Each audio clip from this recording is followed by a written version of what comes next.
This is fucking Alan Moore, and you're listening to the Demons from Outer Space podcast.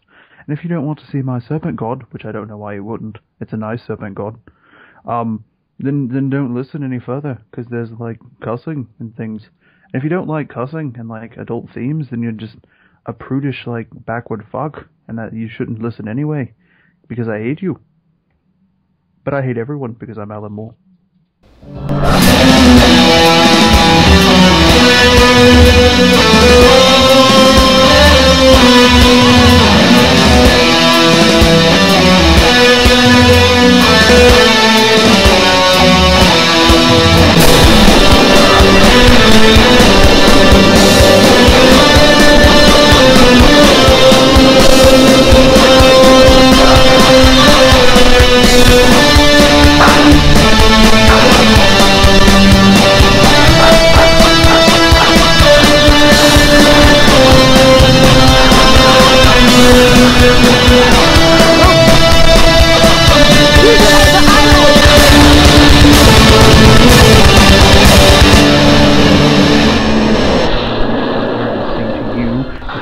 Bastard, I came here so that you could fuck you, Billy Joel. Fuck you. I used to like you, but then you held your mic out. Now I hate you. Yeah, fuck you. Go to hell. Go to hell, Billy Joel. You go to hell. You go to hell and you die.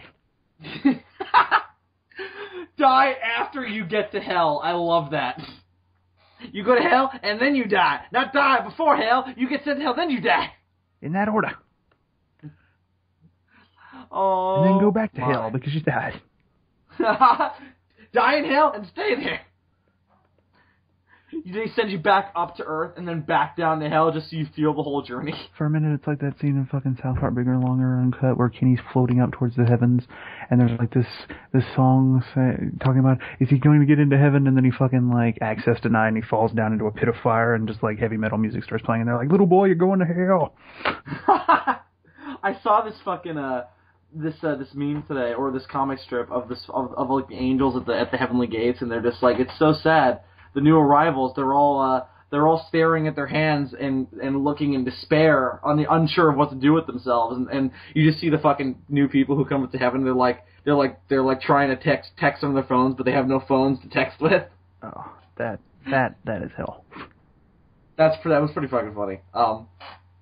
But anyway, you ready to do the show? Yeah, sure. Fucking jump in, motherfucker! Hello, everybody! I am Bill Worcester, a.k.a. Zazibar, and welcome to this week's fantastic episode of The Demons from Outer Space. Joining me, as always, is Dylan McCandless, a.k.a. Super DM64. Hello, everyone. So, I just got back from my great California vacation with my good friend Andres Perez, a.k.a. Kaiju Noir, but since Andres nor David is here to share the experiences with me, I will talk about that probably not at all.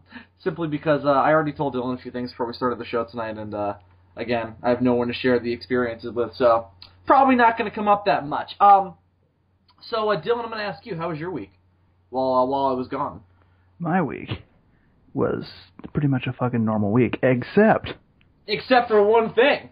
Except that I am now a certified, legally old enough to drink adult. To drink. I mean, not drunk, see? Well, he's already drunk, so that's why he fucked that up. I've started. Dylan, now you can, say, listen, I'm drinking alcohol on the show right now. There's nothing you can do to stop me. Police. Police who may be fans of the Demons from Outer Space, or police who may just listen to random YouTube videos like I'm looking for kids to prosecute who may be doing illegal things on these fucking internet shows. I could get up right now from my chair, walk over to that shelf, grab that bottle of schnapps, and take a drink on recording. The problem is that requires getting up and shit. And that's just not worth the effort. To say fuck the police when they're obviously not listening. Exactly. That was always a fear I had when I was younger. Was my way of saying fuck the police is usually to scream he got weed while I'm around Bill. Well, that's not saying fuck police. That's saying fuck Bill and fuck everything he stands for, including his own freedom from the police. The fucking look that fucking highway patrolman gave me was, or that state trooper was just like, that guy probably has weed on him. But I'm not going to pull him over. And that was before I said that. And then Dylan screamed it, and he was like, it's not worth it. It's 6:30 in the morning. What are they going to do with weed? I haven't even had my donut yet. I don't do my police work before I have my donuts and coffee. I mean, how could I? How could I do that thing? So I know you didn't get to do much celebrating in terms of the actual drinking variety because your birthday was on a Monday. Yeah, which fucking sucks. Yeah, mine was on a. I think mine was on a. What day was mine this year? I think mine was actually on a Monday as well, if I'm not mistaken. Which means your 21 will probably be on a Tuesday, which isn't much better. All I remember is that I celebrated my actual birthday on a Friday night. I'm trying to think now. Yeah, I think mine was on a Monday this year too. Yeah, pretty sure. Wow. All right. Well, that was fucked up. Yeah. Well, having a Monday birthday is even worse when it means that you are not able to really partake in the thing that you've been waiting 21 fucking years to partake in, and also you have to go to the DMV that day, and it's like fuck.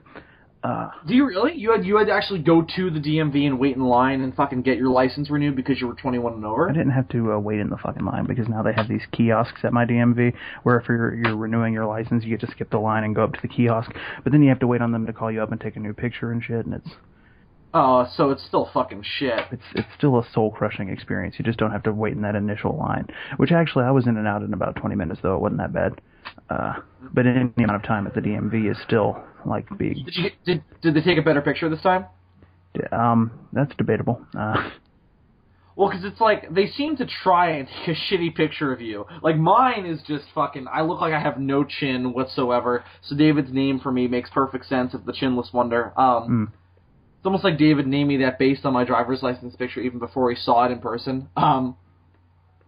But as if his fucking driver's license picture's any better. I saw it this weekend, and it was nothing to write home about. The problem with any picture being taken of me is that I don't fucking smile. Well, they don't want you to smile for your driver's license picture. They don't? As a matter of course. No, they usually don't tell you to smile. Did they tell you to smile? They didn't tell me to smile, but the dude made a crack about it when I fucking went up to the desk. He was like, "You look so excited." And I was like, "Yeah." Yeah, my name's Dylan McCandless, Demons from Outer Space, 2015. Yep. He's like, what? What are you saying? No.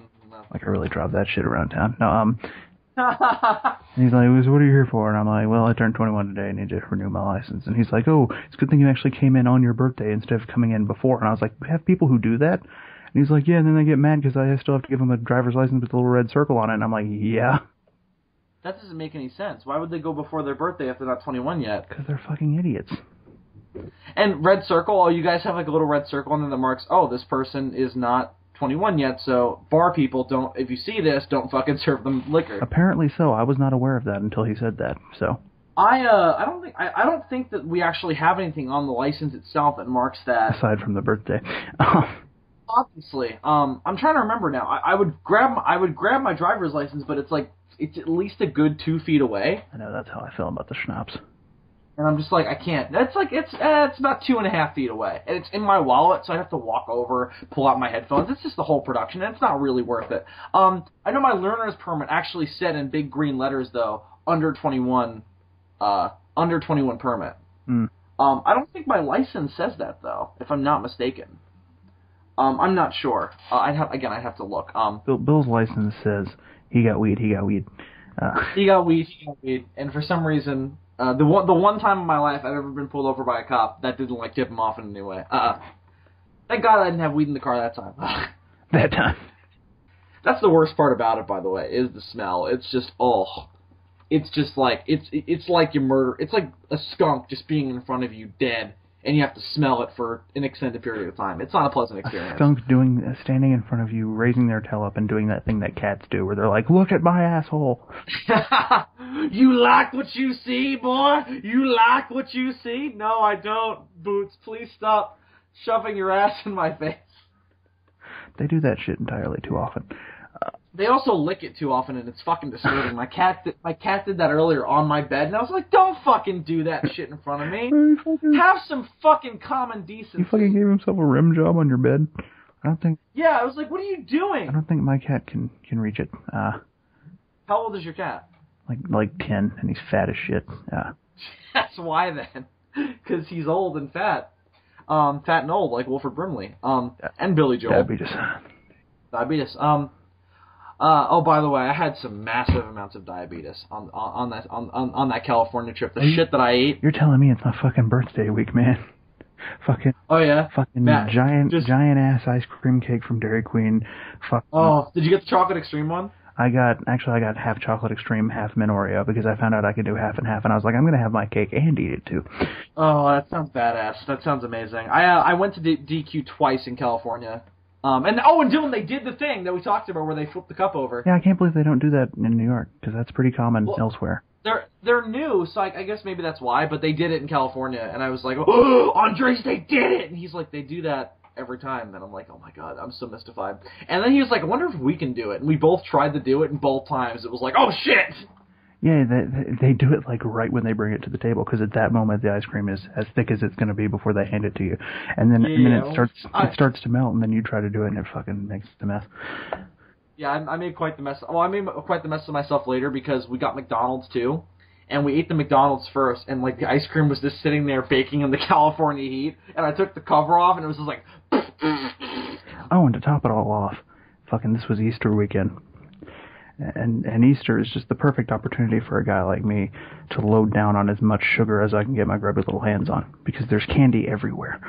Do you have grubby little hands or grubby big hands? Okay, fine. Grubby fucking baseball mitt-sized hand. I'm just looking for some accuracy here, Dylan. I'm not looking to fucking ride you, but I'm just looking to just clear the air. You right. I'm just using a common expression, but yes, grubby fucking bear paws. Anyway, fucking big fucking strangling fucking hands.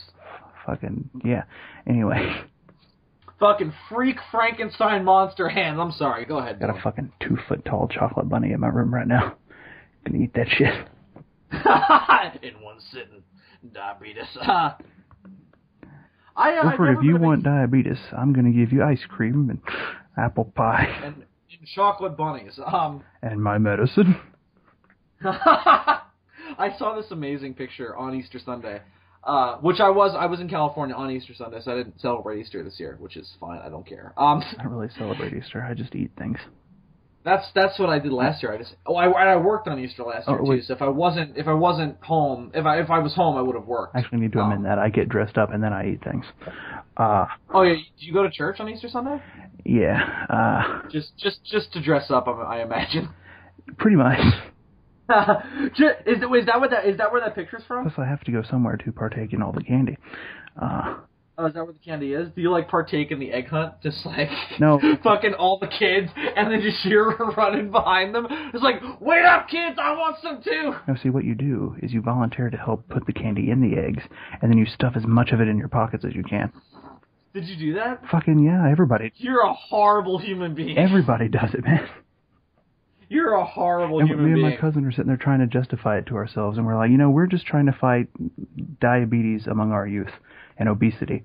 By giving it to ourselves, we're sacrificing our weight and our lack of diabetes, just so that way the fucking youth of America doesn't have to suffer. Really, this is our duty as good Americans to. He said duty. To combat obesity amongst youth. By becoming obese ourselves. Also, after a while, we ran out of eggs and there was still candy. I was like, well, we can't let it go to waste. Yeah, that's combating the fucking waste problem we have in America. Everybody's throwing shit out. Exactly. See, Easter is about saving America by killing yourself slowly. That's what Easter's about. It's about killing yourself slowly to save America. That's the meaning of Easter, right there. But anyway, so it was like taking candy from a baby. Literally, you literally stole candy from children. Yes, they didn't need it. They had just as much diabetes without it. All it's going to do is rot their teeth, and were there a lot of fat kids? All that candy is going to do is rot their teeth. Now, I am 21 years old. I've been rotting my teeth for 21 years. I can take it. We have all fillings. That's just all we have. It's all fillings. We don't have teeth anymore. Do you have a lot of those silver cavity fillings? I have some, yeah. Yeah, I have a couple myself. I haven't been to the dentist in like 4 years though. The dentist. I don't go to the dentist. Yeah, I went 4 years ago, and prior to that, I hadn't been to the dentist in about 10 years. I do a terrible job of taking care of My teeth. You floss? No, I don't fucking floss. Yeah, me neither. I brush my teeth twice every day.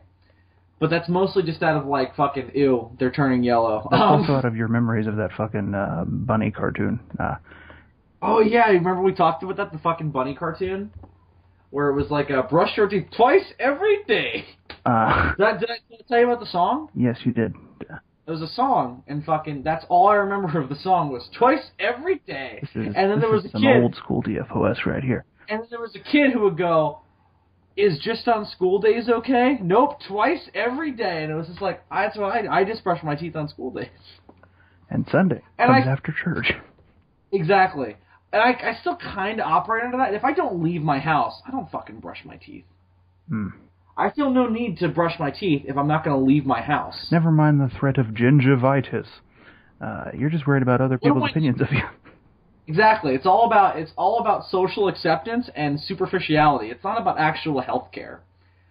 It's not about that at all. Did you find the fucking cartoon? I don't know. I don't think so.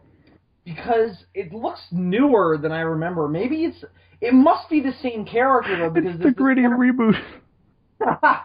No, it's the stupid Flash animation reboot. I don't know, because it's like, it's more modern looking animation, but it must be the same character. Because it's a rabbit who's wearing like dentist clothes, like teaching this girl how to brush her teeth. Yeah, the song's not in here. This isn't it. It must be the same character, though. Dr. Rabbit and the Tooth Defenders. What is this? Is this it? Dr. Rabbit and the Tooth Defenders. That sounds... This must... Oh! Is this it? Holy shit, is this it? This might be it. I might have found it. This sounds awful. I hope this is it. I really, truly hope this is it. Like, the one that I grew up with. What I always love about these PSAs is that the kids on the fucking front always... Like the kids who are shown always have to be, like, racially diverse. So you've got a black girl... Was the one from your childhood sponsored by Colgate? I don't remember. That's why... otherwise, I would be more sure. I don't remember. This one looks more like how I remember it. But even... It still looks too new. I just need to find that song, and I'll know I found it. I just can't find that song, though. Clearly, this is a long-running series. This might be it. I can't tell. This might be it, though. Anyway, it doesn't matter. So, that's an old-school DFOS reference brought back. So yeah, so Dr. Rabbit and the Tooth Defenders. Fucking look at it. Look for it at your local comic book store now. The Gritty Reboot by Grant Morrison. Yes, soon to be made into a major motion picture by Christopher Nolan. Rabbit of Teeth. Starring none other than, of course, Matthew McConaughey as Dr. Rabbit. You should brush your teeth twice every day. I've been flossing my teeth long before anybody ever paid me to. All right. I just like the way it feels. I brush my teeth twice a day. I just like the way it feels. I don't just do it on school days. Because Murphy's Law says whatever can happen will happen. Bill is in the back of the class and raises his hand. Is only when I'm going to go somewhere okay? Nah. Twice every day. All right. All right. Young man, what's your name? I'd like to thank Jesus for this Oscar. I'd like to thank Jesus for my teeth. Oh, God. I know that's not exactly what he said. You're welcome, Matthew. Thanks, Jesus. I know that's not exactly what he said in his acceptance speech, but whenever I do a Matthew McConaughey impression, I always just narrow it down. You always have to thank Jesus. I always just narrow it down to, I'd like to thank Jesus for this Oscar. Even if he's not receiving an Oscar at the moment. He just carries it around with him whenever he finishes like a speech. He's just like, I'd like to thank Jesus for this Oscar. It's like, yeah, that's how you know he's finished speaking. Drops it, brings it up at the worst possible times. Yeah, I'd like a Big Mac. Like to make that a medium combo, and I'd like to thank Jesus for this Oscar. And it's done over the drive-thru, so you can't even see what he's talking about. He's like, "Sir, do you have an Oscar Mayer wiener?" I just like the way it feels. I just like the way it feels. I don't like the thing Jesus is. Jim Carrey did a wonderful Matthew McConaughey impression on fucking SNL one night, and there's a moment where he's driving the Lincoln, and fucking there are these kids in the back seat, and they're like, "Dad, are we there yet?" or something. Or they said some shit like that, and he responds to them, and then he stands away, and you can just hear him say, "Whose kids are these?" How'd they get in my car? I like to thank Jesus for this Oscar. And then did another bit where like it was the fucking what is it, State Farm? State Farm? Or no, fucking shit. What's that fucking Allstate? You know, fucking Allstate. Those fucking Allstate. Yeah, with the black guy with the cool voice. Yeah, they were doing one of those commercials. And the dude's giving his little Allstate spiel, and then all of a sudden the Lincoln comes on frame and just runs him over. And then cut to the inside, and fucking Matthew McConaughey or Jim Carrey playing Matthew McConaughey sitting there, and then you just see the Allstate guy on the fucking windshield like, "Oh, help me!" And he's just like, Jim Carrey just looks at him and goes, "That's freaking cool." Oh God, what is the Allstate slogan? Allstate, fucking don't go to Geico. Yes, that is their. That's their fucking slogan. Allstate. Don't go to Geico. You don't want to be that guy. Don't go to... They have too many mascots. Don't go to Affleck. They wrongfully fired their mascots. And their ducks' names are really confusing to say without getting them confused with other actors' names. Batman, anyone. So, fucking, Dylan, I want to kind of do a sequel topic to what we discussed on the last episode. I know we took the last week off because of my California vacation, but... What the fuck did we talk about last episode? We talked about mammoth cloning. Oh, yeah, mammoth cloning. My favorite kind of cloning. And my favorite... It's my favorite war. My favorite war. What was that from? That fucking guy. Is that Ricky Gervais you're referencing? No, it was the fucking guy whose name I couldn't remember. Oh, Tom Segura! Yeah, him. That's right. What war did he mention, though? He's fucking, somebody was asking... Oh, the Afghani War. Would you like to sign this petition to end the war in Afghanistan? No, it's my favorite war. My favorite. I love that war so much. Will you sign this petition to help teach deaf kids how to do Shakespeare? No. Fuck you. Fuck those kids. I hope they go blind. Fuck them up, they're fucking assholes. Oh my God. I hope they grow up and get drafted and go to the Afghanistan war and then die, because it's my favorite war. Alright, so not to steal material from another better comedian, but, so Dylan. But to totally steal material from a better comedian. We talked about mammoths in the last episode of the Demons from Outer Space, more specifically cloning mammoths, and I want to bring prehistoric animals back into the fray tonight as a recent news article came out that stunned me beyond belief. Because I was just like, this is still a fucking debate? So you probably saw this, but if you haven't, let me know. Obviously you will. Your reaction will tell me everything I need to know. Dylan, a triumph has been made in the world of scientific endeavor, but also in the world of classic monster movie geeks. Dylan, brontosauruses are a fucking dinosaur again. Yeah, I fucking heard about this. I had only heard the fact that they were that they were an official species again, in passing, and I saw the different headlines and stuff, but I never clicked on an article because I don't fucking read. I remember when we said... As you'll find as we go down this conversation, I do actually read, but we'll get to that. Holy shit, Patrick Galvin has the same shot glass. What? You better tell them what you're referencing, because they're going to have no idea what you mean. Fucking, Oh, I was going to ask you that earlier. Well, let's finish this up, and then we'll move on to the brontosauruses. What did you get for your birthday? A fucking Godzilla shot glass. Was that it? No, other than that, I just fucking asked for money. A Godzilla shot glass and a six pack and fucking a box of smokes, and they were like, "Smoke up, Dylan!" I mean, technically, I also got that bottle of schnapps that I referenced earlier. But yeah. Otherwise, you just got money. Mostly when it comes to my birthdays, I ask for either money or Amazon gift cards because those are the best things. Yeah. Do you still like the kind of experience of being surprised when you open a present, though? Not really. I usually go out of my way to find out what I'm fucking getting beforehand. Really? I still like that kind of, like, opening up the present and being surprised aspect of it. I'm still kind of childlike in that way. I love Christmas morning for that. Whenever my birthday rolls around, I'm like, don't tell me, surprise me. I want to be surprised. I'm always happier when I'm surprised because if I write a list and fucking my parents either don't get me what I want on the list or they get it wrong, I'm always disappointed, which isn't necessarily their fault. Sometimes I ask for really weird, specific shit. Like, can I get the issue of Spider? Like when I was a kid, I remember one of my most vivid experiences was asking for this and like expecting to get it. I want the issue of Spider-Man from the 90s where he and Venom team up to fight Carnage. Alright, fairly famous issue of Spider-Man, but how the fuck are my parents supposed to track that down? Well, why the fuck wouldn't you want that? I mean, that's fucking badass.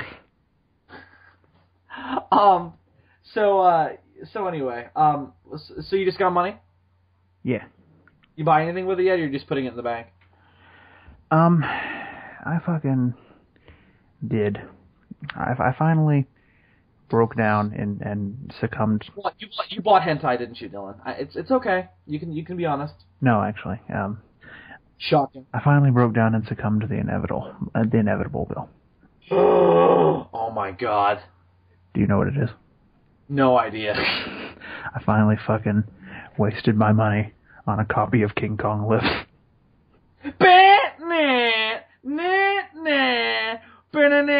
Smoke weed every day. What the fuck? What kind? DVD or Blu-ray? Fucking DVD. Why the fuck would I buy? I don't even think. I don't know though. Why would you buy a copy of King Kong Lives? What's wrong with you? Are you stoned? I don't think it even is on Blu-ray. Honestly, it's kind of. Well, hard. we know you're drunk. It's kind of hard to pass down. Not pass down. It's kind of hard to find actually because the DVD. No, it is. It's rare because the DVDs are out of print.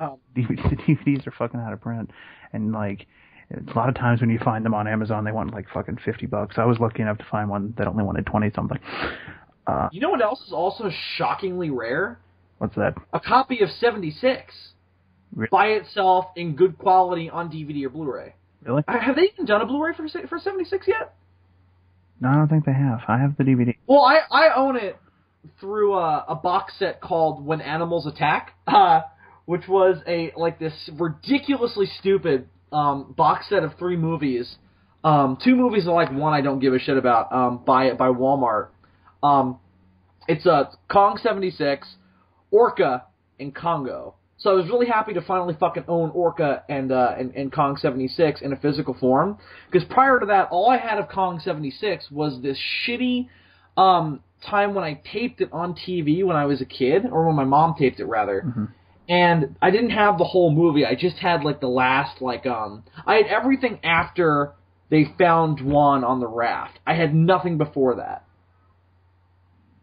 So I didn't have the whole opening. And guess what my favorite part of the fucking movie is? The first 15 minutes. So I had the thing that I liked. I had everything I liked the least about the film. But anyway, we've gone on a massive tangent. So you bought King Kong Lives. Yes.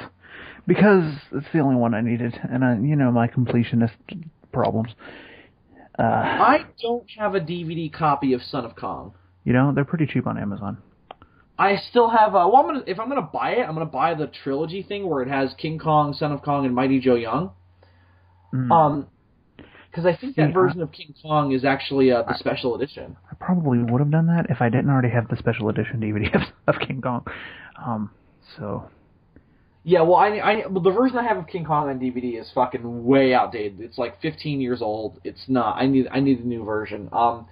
Did they do a 80th anniversary? Would it be 80th anniversary for King Kong in 2013? I don't know. Why the fuck? If they didn't, why the fuck wouldn't they do that? It's fucking King Kong. The fucking Son of Kong DVD is only $7.57 by itself on fucking Amazon, and that trilogy pack you're talking about is $33.97. That's pretty worth it, though, considering that it's got special features on it. Yeah, there's also a 2-pack of just King Kong and Son of Kong that's only $7.71. What version of King Kong? Just the movie? It's the fucking 33. I don't know which fucking DVD it is. I know which version it is. Is it like, does it have any special features on it that you can see? I don't fucking know. I'm just looking at the results page. I'm not clicking on shit. I'm not doing in-depth research and shit. King Kong is a movie that I wouldn't buy on DVD if it didn't have any special features on it. Bill, 76 Kong is not that hard to track down on DVD. $8.45 right now on Amazon, and it's yours. I've never seen it physically. I have it on DVD because of that 3-pack I have. It's also on Netflix currently, as is Orca. So I don't even need that weird Walmart DVD anymore. I mean, I'm sure I haven't watched it in years, but I'm sure there are positive aspects to King Kong Lives. When I was on Who Reviews the Reviewers, I did King Kong Lives as my guilty pleasure movie, and over time, I don't think it really qualifies as that anymore. I kind of feel the same way about it as I do the first one, 76, but to a much worse of a degree, where I think the first 20 minutes are fine. But then, unlike 76, where everything after that is just kind of mediocre, after that, it just gets fucking awful. I mean, look here. It's got fucking Linda Hamilton in it. I like Linda Hamilton. She's not that good in it, though. She does her best, but she comes off as kind of a bitch. Do you have a problem with Son of Kong taking too long to get started? I mean, really get started. Not at all. That movie is really short. I think it's only an hour and 10 minutes. It is really short, yeah. But I feel like after they leave New York, they might spend a little bit too much time in that fucking port that they're at before they leave and go to Skull Island. That's right. I see your point. They're not on Skull Island for very long. With the fucking monkey playing violin and shit. And I'm like, this isn't what I came to see. Yes, that scene is awful. I always skip that scene whenever I watch that movie. The bitch comes on stage and starts singing, and I'm like, please, stop. Yeah, I'm just like, shut the fuck up. Please never again make noises with your mouth. Yeah, it's I agree to a certain extent. I love Carl Dunham in that movie, though. Yeah, I love the big... That's the reason to watch that movie, because everything else is just kind of... It's okay. The actual Son of Kong himself, it's a comedy. It's nowhere near what the first one is. It's barely a sequel to the first movie in sense of genre. It's not even the action isn't that great. And again, it's a comedy. It's not really that kind of epic fantasy that the first movie is. Yeah. But again, I love Carl Denham's characterization. It's fantastic. And Robin Armstrong himself actually says that he prefers his performance in Son of Kong over the original. Which I don't know if I agree with that completely, but in terms of his characterization, it's certainly very, very interesting what they do with him in the sequel. Yeah, all the stuff before they leave New York is great, and all the stuff on Kong Island is all right. But yeah, it's just the limitations of how rushed the movie is are so clear. But it's just that shitty part in the middle that I'm like, oh god. Everything with fucking Hellstrom murdering that girl's father. It's like, I don't care.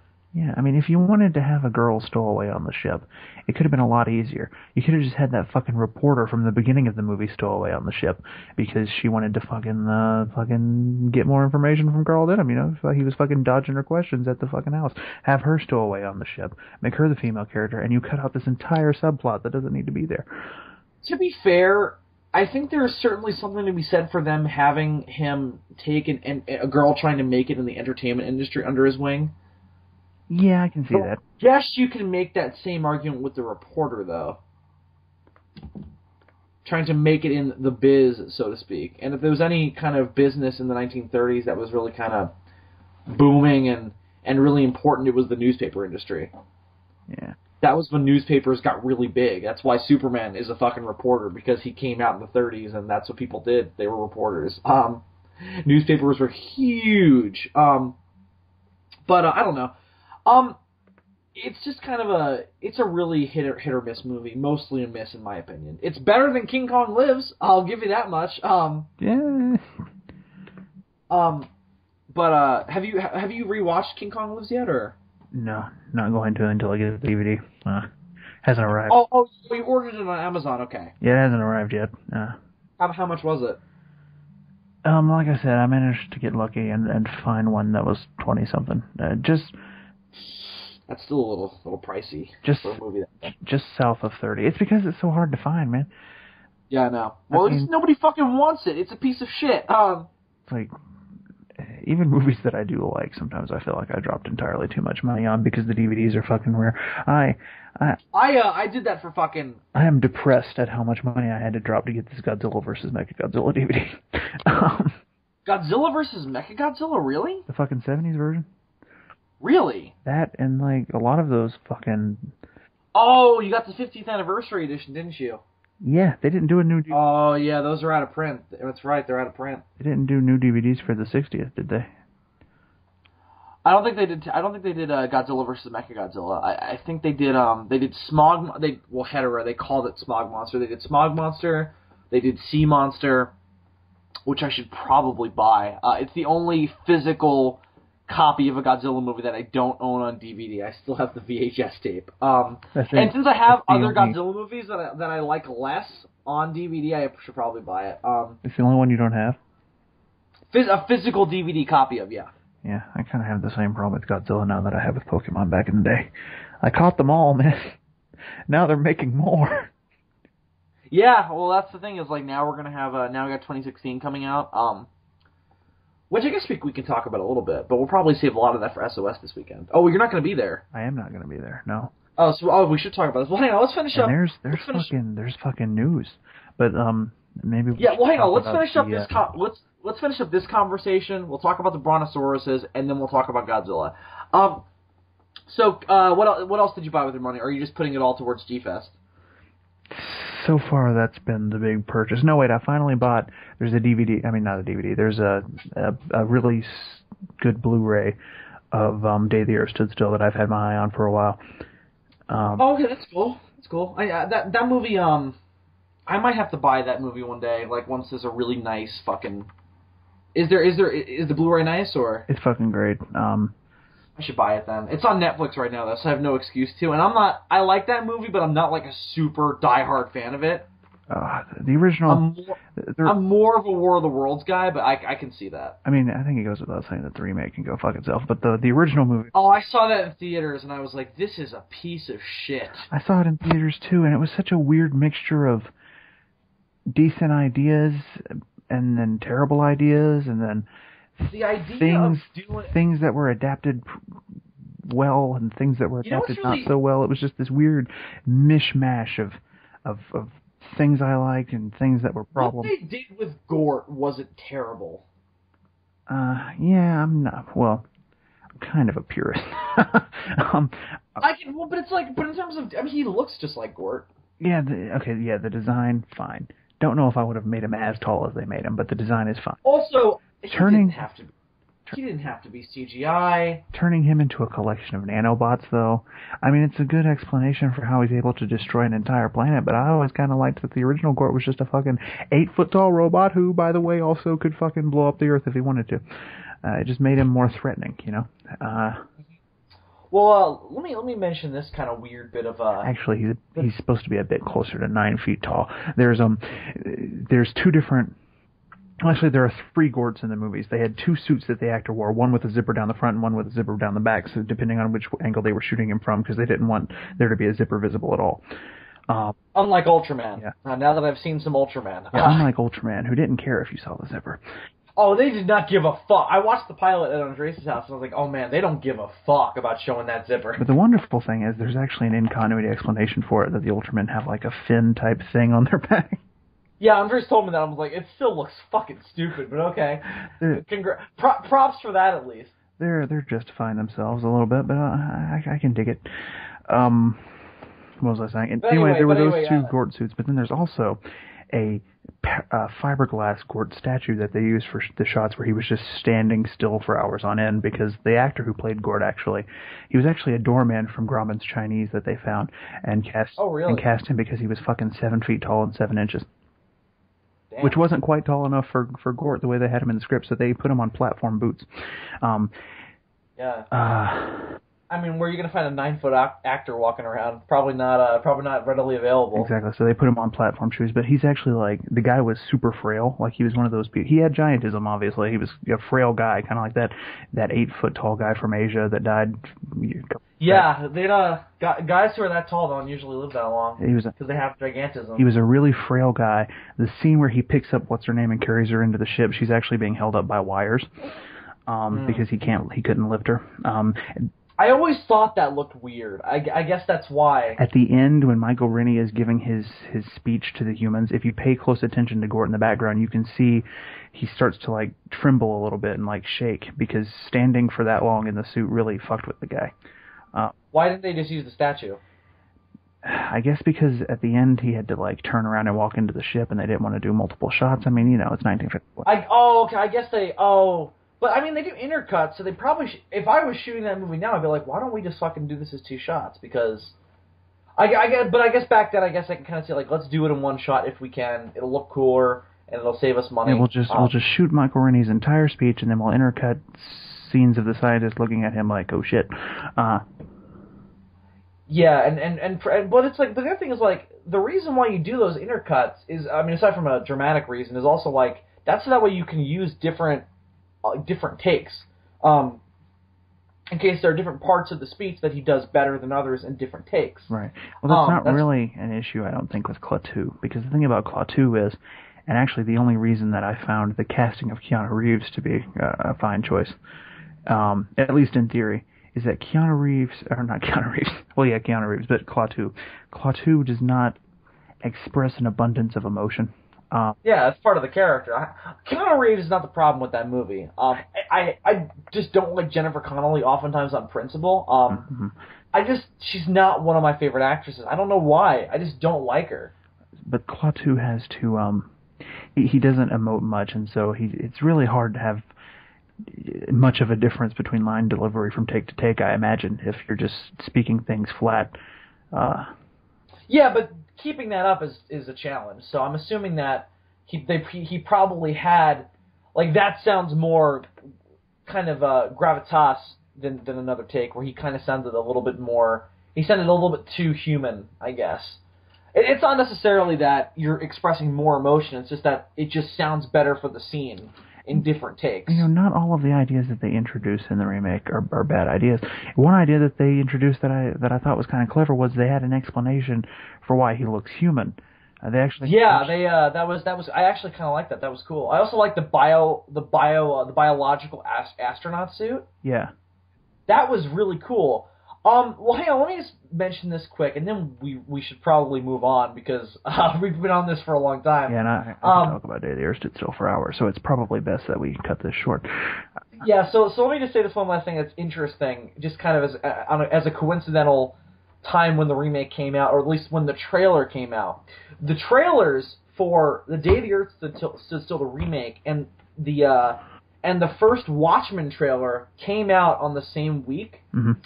They came out during the same summer, which was the summer of 2008, and they both played strangely similarly. So whenever I think of the Watchmen trailer and I think of the Day the Earth Stood Still, they kind of mix in my mind, and that's really bizarre, because the thing about the Day the Earth Stood Still remake is that they changed the point of why the aliens come to Earth. Yeah, because in the original it's all about fucking nuclear power. Cold War. It's all about nuclear and in the remake, power. And in the remake, it's like, hey, you're killing your environment, and we give a shit for some reason. And it's an environmental message. And it totally fucks up the fucking attitude that they had in the original movie, because in the original movie, Michael Rennie flat out says, it's no concern of ours what you do with your own planet. Just leave everybody else out of it. They're not worried if we fucking kill each other. That's none of their fucking business. They're worried about us, like, presenting a threat to the rest of the cosmos. And they're like, hey, we got more of these Gort robots. Yeah. We will fuck you up. But yeah, it's and then the remake, there's this whole kind of Noah's Ark parallel where there's those spheres that they put the fucking animals in. Yeah, which were really weird. I mean, the original movie had a biblical metaphor. Also, to be fair, Claw 2 is very clearly Jesus. He comes down from the heavens. He takes the name Carpenter. He dies. He gets resurrected, and then he ascends back into the heavens. It's very different, though, than this kind of... All the while preaching a message of peace. Did I say Moses? I meant to say Noah. No, I think you said Noah. All right, well, there's a chance I might have said Moses. I meant Noah. There's more of a Noah thing going on in the remake. But I remember, does Klaatu die in the remake? I think he does. I think he does, too. But I also remember that there's this bit where he's kind of immortal. Like, he has superpowers and shit. Yeah. Do you remember this? He kind of had superpowers in the remake. Yeah, Klaatu in the remake is kind of like fucking Professor X. You remember the one fucking scene? That's right, yeah. The one fucking scene in the movie that I actually really like is where he breaks out of that military facility where the guy's giving him... Yeah, right, exactly. I was just thinking of that, yeah. The guy's giving him the fucking lie detector test.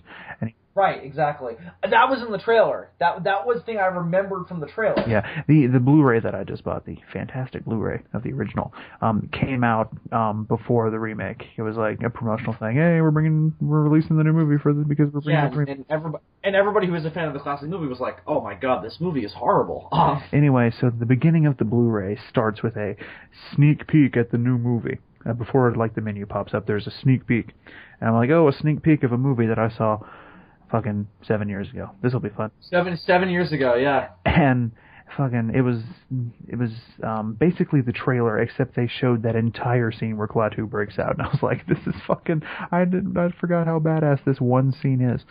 Yeah, the movie's not terrible for the first like half hour. You know, but just the last hour is awful. You know, watching the trailer, and I remember I had this same thought in 2008. The moment watching the trailer where you think, oh shit, is when you realize that the child is Jaden Smith. Yeah, I forgot about that. Well, hang on. So here's why I bring all this up, in terms of connecting it to the Watchmen trailer. There was, obviously, Watchmen heavily rooted in the Cold War. The entire story relies upon it taking place during the Cold War and using the superheroes as a metaphor for the superpowers of the world and the conflict of the Cold War. Which is what fucking day they're still done, fucking asshole. And that's the interesting thing, because right before Watchmen got greenlit, there was a script floating around Warner Brothers that almost got greenlit for a Watchmen adaptation that was that put the story into the present day, and it was a completely different thing. And it was supposed to have a major environmental message about global warming. Did they replace the Soviets with Al-Qaeda? I have no idea. Probably. I just realized that that's so weird that when the Day the Earth Stood Still trailer came out and they changed the Day the Earth Stood Still's message to an environmental thing, it was the same week as the Watchmen trailer, which almost had that happen too. That would have been fucked up too, since that was like a direct translation from source material that had never been adapted before. Well, that thing is, like, it wasn't supposed to be as direct as it was. It was before Zack Snyder was attached to direct it, to be fair. Like, Day the Earth Stood Still was a remake of a movie that was based on a short story. I didn't know Day the Earth Stood Still was based on a short story. Yeah, it's very different from the short story, because what basically happened is It's like Beast in 20,000 Fathoms. They had, like, no connection aside from, like, one scene. Basically what happened was the guy read the short story, liked a few elements of it, and hated the rest.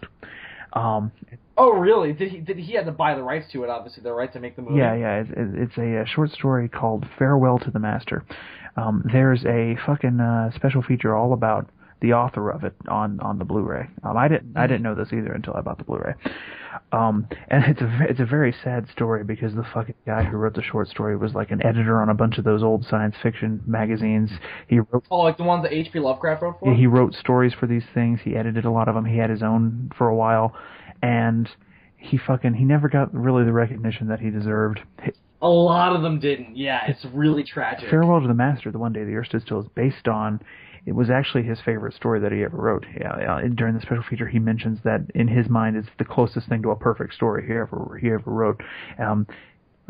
You get a sense listening to the archival interviews with the guy that he wasn't too thrilled with some of the changes that they made in Day the Earth Stood Still. But anyway, I imagine that he didn't if the director or the producer was just like, oh, I like some things, but the rest of it sucks. And he's like, I think it's my perfect story. But fucking what happened, this is the sad part. This is the sad fucking part of the story. The guy who interviewed him, and he's dead now. All you hear is the fucking archive interview. Right. He's fucking dead now. He's fucking dead now, so it doesn't matter. Damn. He goes to interview this guy, which was a miracle unto itself because this guy was notorious for turning down interviews. Because obviously Day the Earth Stood Still, very popular science fiction movie, the classic, very influential, and nobody could ever get an interview with the guy who wrote the fucking short story, whose name I wish I could remember. Actually, you know what? I have the Blu-ray right behind me. I can fucking read what his name is. You could also, look it up on the Google Internet machine. I could. But I'm not. But I won't. I'm not going to. The man's name was Harry Bates. Oh, okay. Anyway, he gets a fucking interview with Harry Bates. Now, one thing about Harry Bates was he never allowed anyone to republish his stories because he was never fully satisfied with them. So he never allowed anyone to republish them. Oh, that's so Lovecraft. His plan was he was actually rewriting them. He had rewritten versions that he was going to release in a volume, a book form. Okay. Anyway, the guy who interviewed him, he goes to his place and he finds him living in like this dingy, just shitty living conditions, just sad really.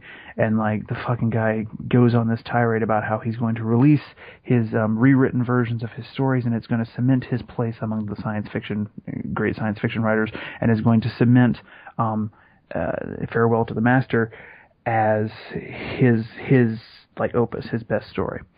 The fucking like his Fahrenheit 911. Yeah. Or was it Fahrenheit 411? 451, I think. Yeah, whatever. No, it's not 451. I don't fuck. Oh, you might be.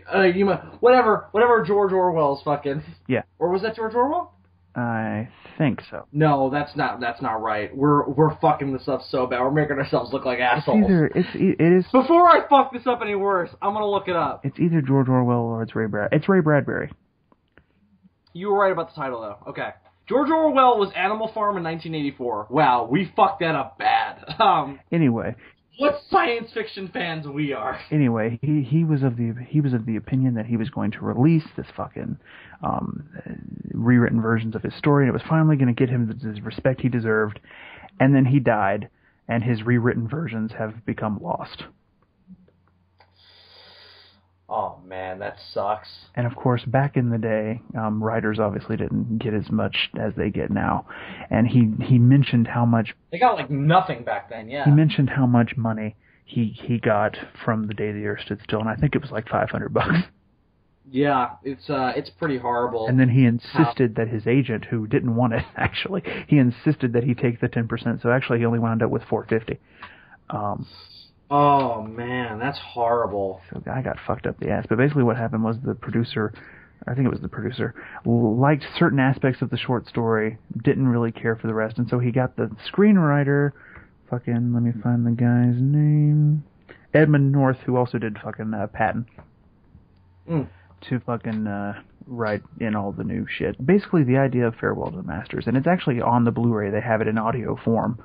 That's awesome. I'm going to listen to it at some point when I have time. He basically the whole twist of the short story is that at the end you find out the robot, which is not named Gort in the story, it's called Newt, G-N-U-T. At the end. Oh, why? I wonder why they changed that. I don't know. At the end of the movie, just as they're about to leave Earth, I guess somebody mentions. Anyway, the humans are of the opinion or of the assumption that the robot is subservient to the alien.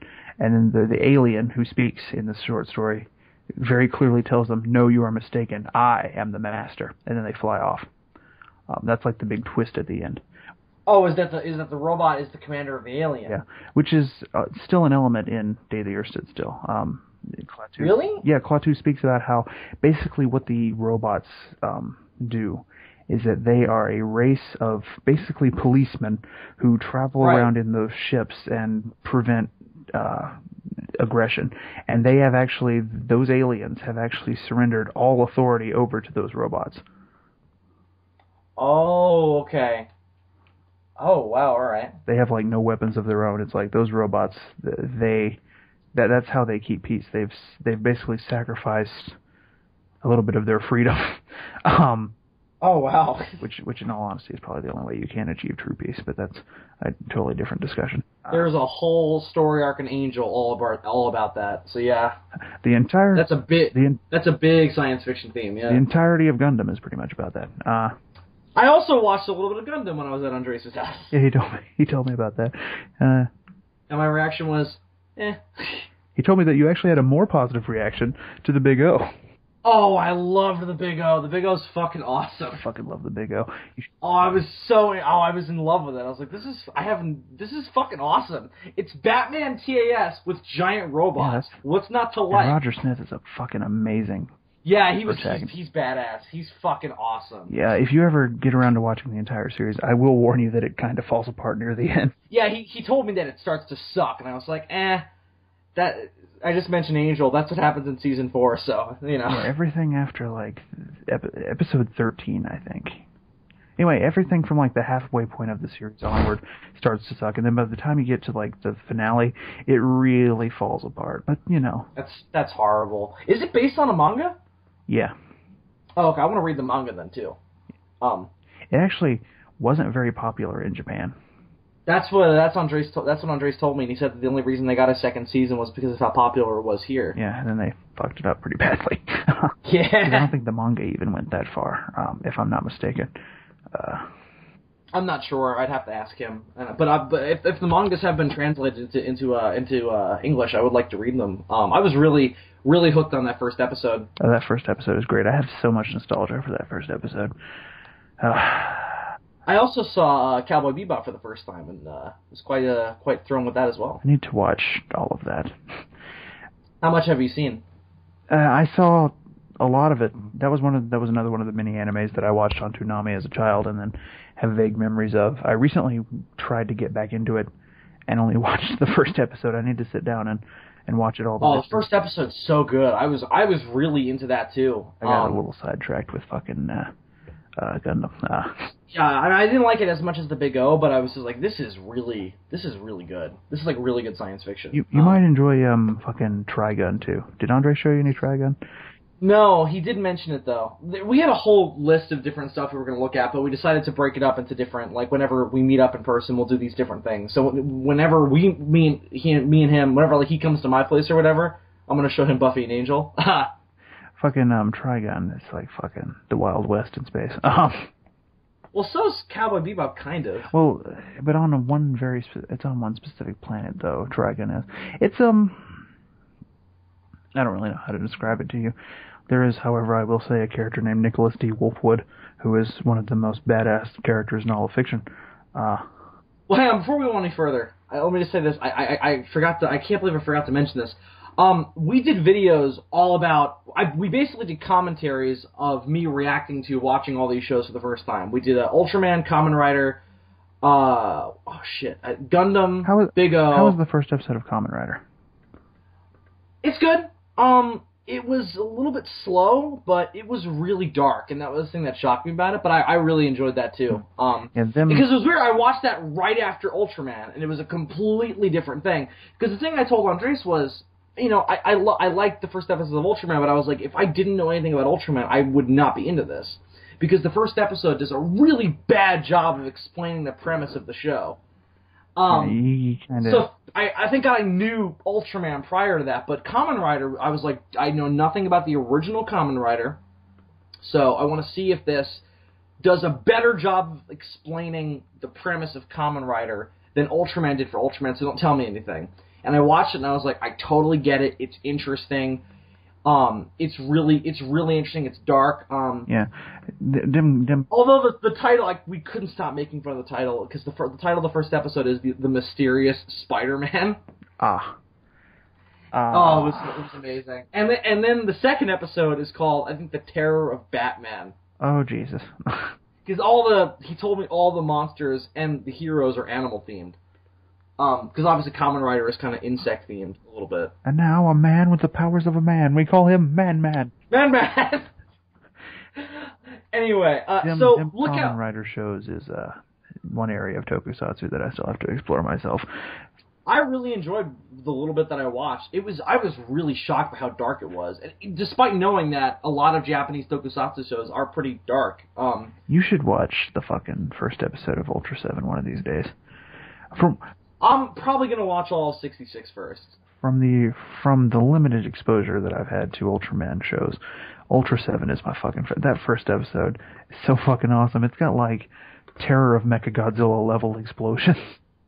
Did Teruyushi Nakano work on it? Probably not. Probably not. But there's just there's a lot of shit going down in that episode.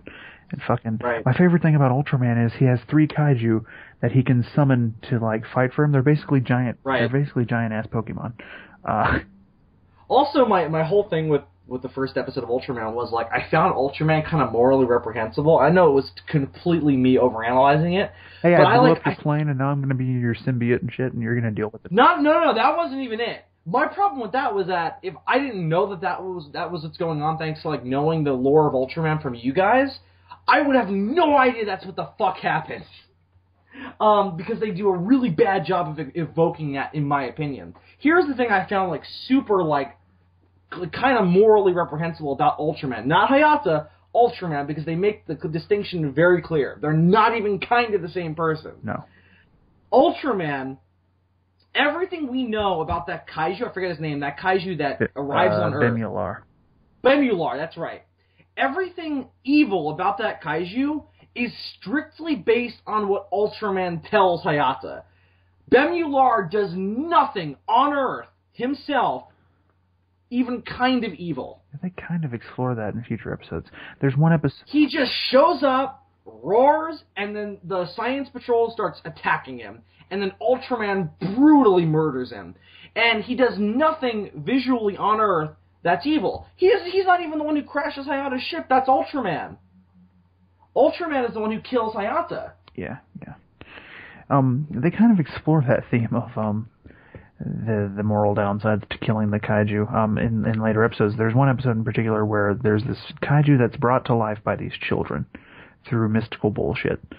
Mm-hmm. And it's a perfectly harmless monster. It's basically like the Mothra larva. It just causes destruction like collaterally. Right. And Ultraman has to step in to kill it because it's causing destruction collaterally. And it's really fucking sad. Right, he fucking kills I think I've seen a clip from this. He fucking, kills the kaiju and, the children are crying, and I'm like, Jesus! But I was like, this is not... I don't know, I'm glad I was interested in Ultraman already, because if that had been my first exposure, I would have been like, this show's fucking... Not only is it not, anything really all that great story-wise, but also I don't like this character. He's kind of an asshole. But I'm sure that's just me overanalyzing it because I'm a stupid American and I think too much about things. Oh, as my recent review of Yeti: A Gay Love Story will show you. This is the last thing I'm going to say on the matter. Yeah. Another reason that you should get into Ultra 7. Mm-hmm. Dinosaur tank. Oh yeah, I saw a picture of that recently. I was like, what the fuck is that from? And somebody was like, Ultra 7. Fucking dinosaur tank. Alright, so about brontosauruses. So about brontosauruses. So, they're back. Kind of. They're back, a dinosaur story. Yeah, right, exactly. Fuck you, Dylan. So, I read the article right before we got on the call tonight, because I knew I wanted to bring it up, because we had the mammoth conversation last episode. Good, explain this to me. Why are the apatosaurs no longer apatosaurs? No, the apatosaurs are still apatosaurs. Brontosauruses are a separate thing. I know, but for a while, it's fucking confusing. Basically, they're like... It is so confusing. Basically, they're like, hey, remember when we said we had fucked up? We hadn't actually fucked up. Actually, by telling you we had fucked up, we were fucking up. Because in all actuality, the brontosaurs are not apatosaurs. What do you mean? No, because apatosaurs are still a separate species from brontosauruses. Exactly. What had happened before was that they said, oh, they're not actually brontosauruses. They're actually... They're apatosaurs. They're apatosaurs. And do you know why that is? We fucked up. And now they're like, no, wait, we fucked up when we told you we had fucked up. They are two separate things. Well, here's the thing. The whole reason why brontosauruses don't exist, so to speak, is that the name apatosaur was coined, so to speak, before Brontosaurus. The guy who discovered the Brontosaurus skeleton, I forget his name, who coined the name Brontosaurus, which means thunder lizard, put it up in a museum, and he was like, oh, this is a Brontosaurus. And somebody was like, no, that's a fucking apatosaur. And then 1903 was the year that somebody looked at the skeleton and was like, that's an apatosaur, and that name's already been coined, so brontosauruses don't exist, because the rule in paleontology is whichever name came first is the name that the dinosaur is scientifically given. So Brontosaurus is really no less valid of a name. It's just that apatosaur was coined first, so that's the name that the species is referred to as. Here's the thing, though. The distinction that this article describes between apatosaurs and what is now at least debated to be a separate species with brontosauruses is so slight that it's debatable, that they're still debating whether or not they are actually going to distinguish them from apatosaurs. Because all that's really different is that the head is a little bit closer to the Diplodocus than it is to the actual Diplodocus is a different sauropod.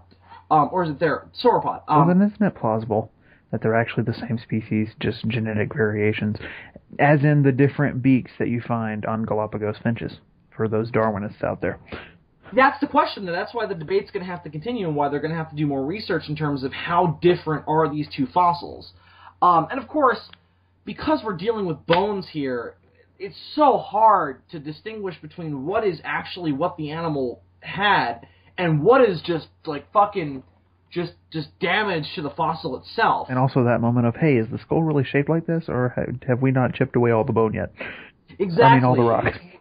Exactly. It's such a hard field in terms of that, and it takes that's why it's taken so many years to like kind of look at this and go, I think brontosauruses are a different thing than apatosaurs.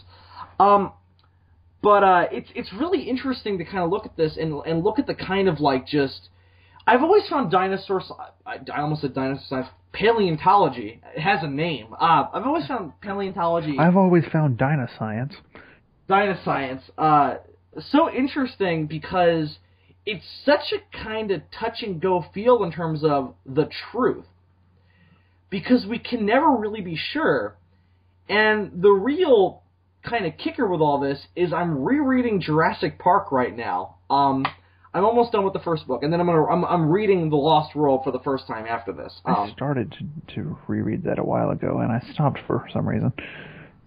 I'm about 300 pages in, so I'm almost done. But I didn't remember because I remember reading the original Jurassic Park when I was very, very young. And I remember not liking it because I was young and I was so fond of the movie. But I'm reading it now and I'm fucking loving it. That book is great. It's such a good book. It's a wonderful book. It's fantastic. Actually, enjoyed the second book a little bit more, actually. Oh, really? And you know what? The reasoning behind it is pretty fucking stupid. The reasoning behind me enjoying the second book a little bit more than I did the first was that when I read the first book, I was just so fucking distracted by how different it was from the movie. Yeah, I've had that. I made a mistake by rewatching the movie in the middle of rereading the book. Oh, yeah, don't do that. I did, and I rewatched The Lost World right after it, and I was like, oh, this was a mistake. Don't do that. See, with The Lost World, it was a movie that I didn't care about as much as the first one, so... Well, The Lost World I'm more interested in because I don't know as much about the Lost World book, so... So the differences between the book and the movie and The Lost World didn't distract me as much as the fucking ginormous differences. There are also smaller differences, I find, than the differences between the first book and that movie. The differences between the first book and that movie are pretty substantial, compared to differences between the...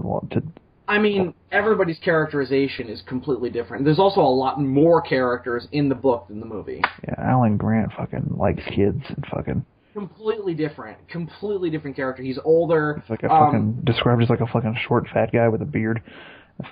He's based on, what's his name? I almost said Bob Barker. That's not his name. There's an actual paleontologist that Alan Grant in the book is based on. Shit, what's his name? Oh, you know, it's in the back of the book. Let me just take a quick look, and we should have it. You know what's really weird about this edition? Do you have the edition of Jurassic Park where it's the Barnes & Noble kind of special edition where it's mixed in with The Lost World? No, I haven't bought that. That's the version of it that I have, and it's fantastic. I love it. It's a really nice book. I have a lot of those Barnes & Noble leather books, but the ones that I bought were the classical literature. Well, this one's got a bookmark built into it, so fuck you. All of those leather-bound Barnes & Noble books do. I like that about it. I have the H.P. Lovecraft one, too, and it's a different color, and it's awesome. I have that one as well. I have the complete works of Edgar Allan Poe. I have fucking... I'm gonna buy that. I'm not a big Poe guy, but I kind of want to just read it, just because it's like kind of if you're gonna be into fiction writing, you kind of have to read Edgar Allan Poe. There are a couple of his stories that I adore, especially things like The Cask of Amontillado. I love that one. I had to buy that. I also have the complete Sherlock Holmes. Yeah, and a friend of mine had that a long time ago. I might buy that at some point too. But what I have read of Sherlock Holmes in terms of Conan Doyle's original writings, I haven't really loved. I don't know, maybe I just haven't read the right stories, but... And also, there's a certain TV show that I have very close to my heart in terms of Sherlock. Indeed. Is it called Sherlock? I don't know. It's hard to say. Anyway, so Jurassic Park. They haven't fucking done one of these bound editions for fucking, what's his name? Shit. The fucking James Bond guy. Ian Fleming? Yeah, that guy.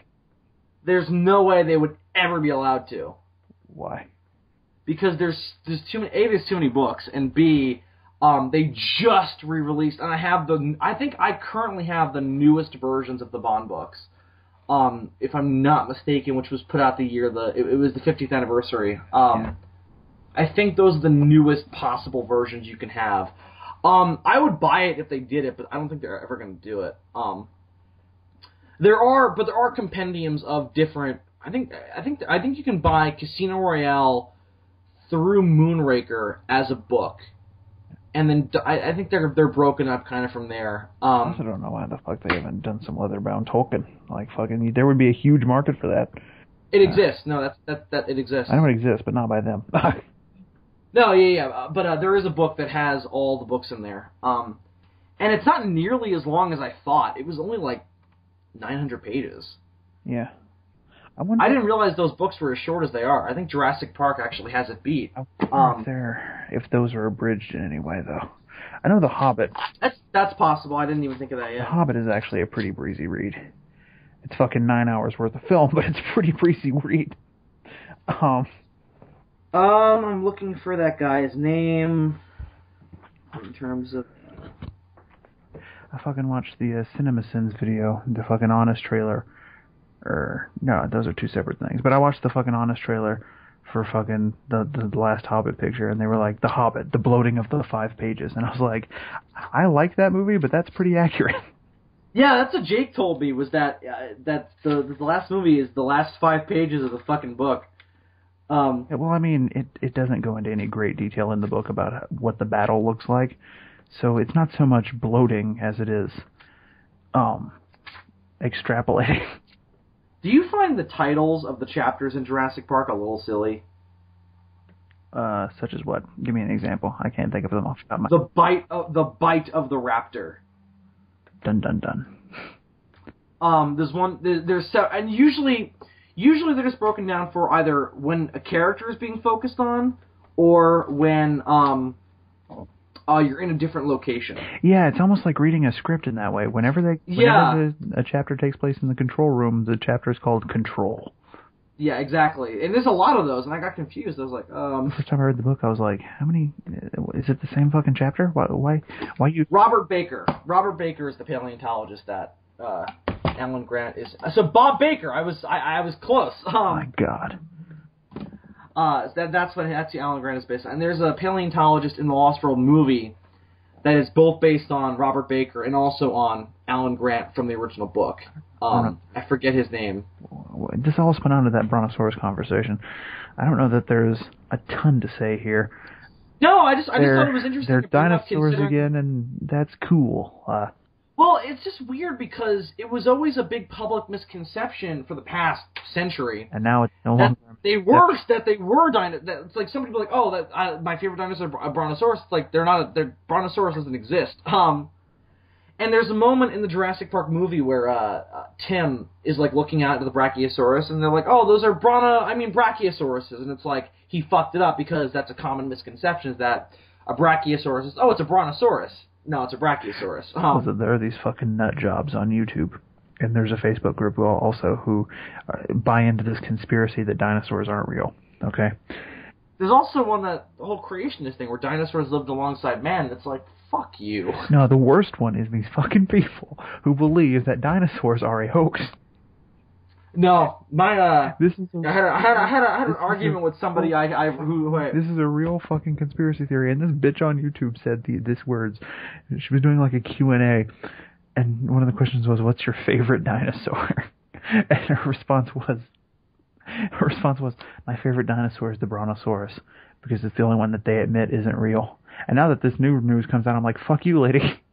Fuck you, lady. And also, again, it's not that they aren't real. It's that they're just not a separate species. They're just well, again, this is all back when that was an assumption. They're just fuck that lady. Fuck her in her stupid fucking face. Her whole belief is that, like, these people, like the paleontologists, she believes that what they do is that they take fragments of rock and put them together to look like bones, and then make, in her own words, millions of dollars. And I'm like, in what world do paleontologists... Do you have any idea how little money paleontologists make? Paleontologists do not make millions of dollars. Now, the people who make, like, dinosaur toys and dinosaur merchandise, those are not the fucking paleontologists. Yeah, the people who discover and fucking paleontology is a thankless, like, long, awful job. They have to fucking beg for fucking funding because paleontology, you don't need a paleontologist. Because unless you're fucking John Hammond, paleontology is not a very profitable thing, so not very many people are willing to fund these sorts of digs unless they're interested in the subject. And fucking like that. Yeah, a lot of the time that's why fucking Alan Grant had to go to Jurassic Park in the first place. He needed the fucking money. Exactly, in both the book and the movie. And John Hammond was like, I can write all kinds of numbers on this check. That wasn't John Hammond, you fucking idiot. It's the same basic principle. Well, in both movies, the only reason he goes to the island, and of course in the first movie he didn't know that he was actually going to go see real dinosaurs. If he had known that, he probably wouldn't have asked for money. He'd probably be like, well, can we get on the plane now? Yeah. No, actually, he probably would have fucking had John Hammond committed, because it's the kind of thing you have to sort of see to believe. If John Hammond had just come out to admit, like, hey, I got an island. I mean, at least... I got an island and we cloned some dinosaurs. Want to come see it? He'd be like, fuck you. I guess.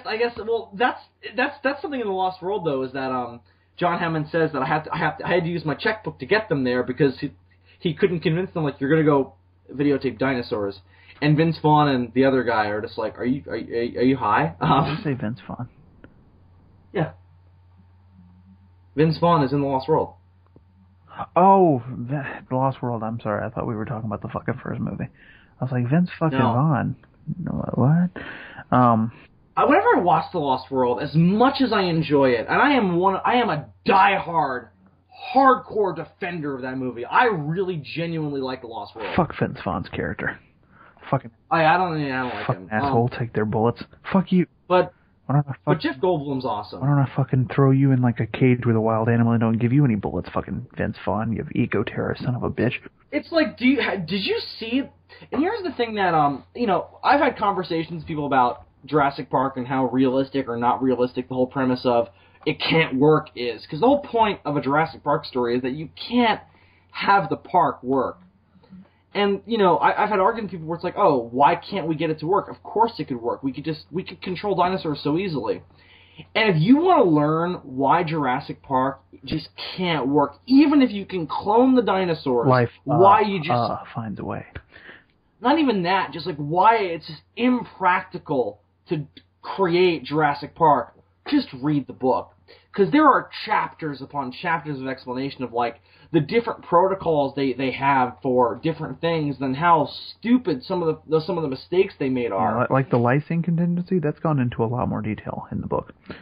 Yeah, I never realized how truncated that is in the movie. There's only one line about it in the first movie, and there's only 2 lines about it in the Lost World. And the fucking guy says we could put that into effect as if, like, the lysine contingency. And this is kind of what I visualized when I was a kid, and like it took me a while to realize that this is fucking bullshit. The way he talks about the lysine contingency, like we could put that into effect, almost like it's like the solution to their problem. Like they Yeah, it's a button they can push on the computer that'll make all the dinosaurs die or some shit. It's gonna take a while, right? Like that's what I picked. That's what I thought it was when I was a kid. I was like, is there like some button that they can push to kill all the dinosaurs? I thought the exact same thing, Dylan. And now I realize how fucking bullshit that guy is, because all the lysine contingency means is, hey, we'll stop feeding them, and they'll die eventually.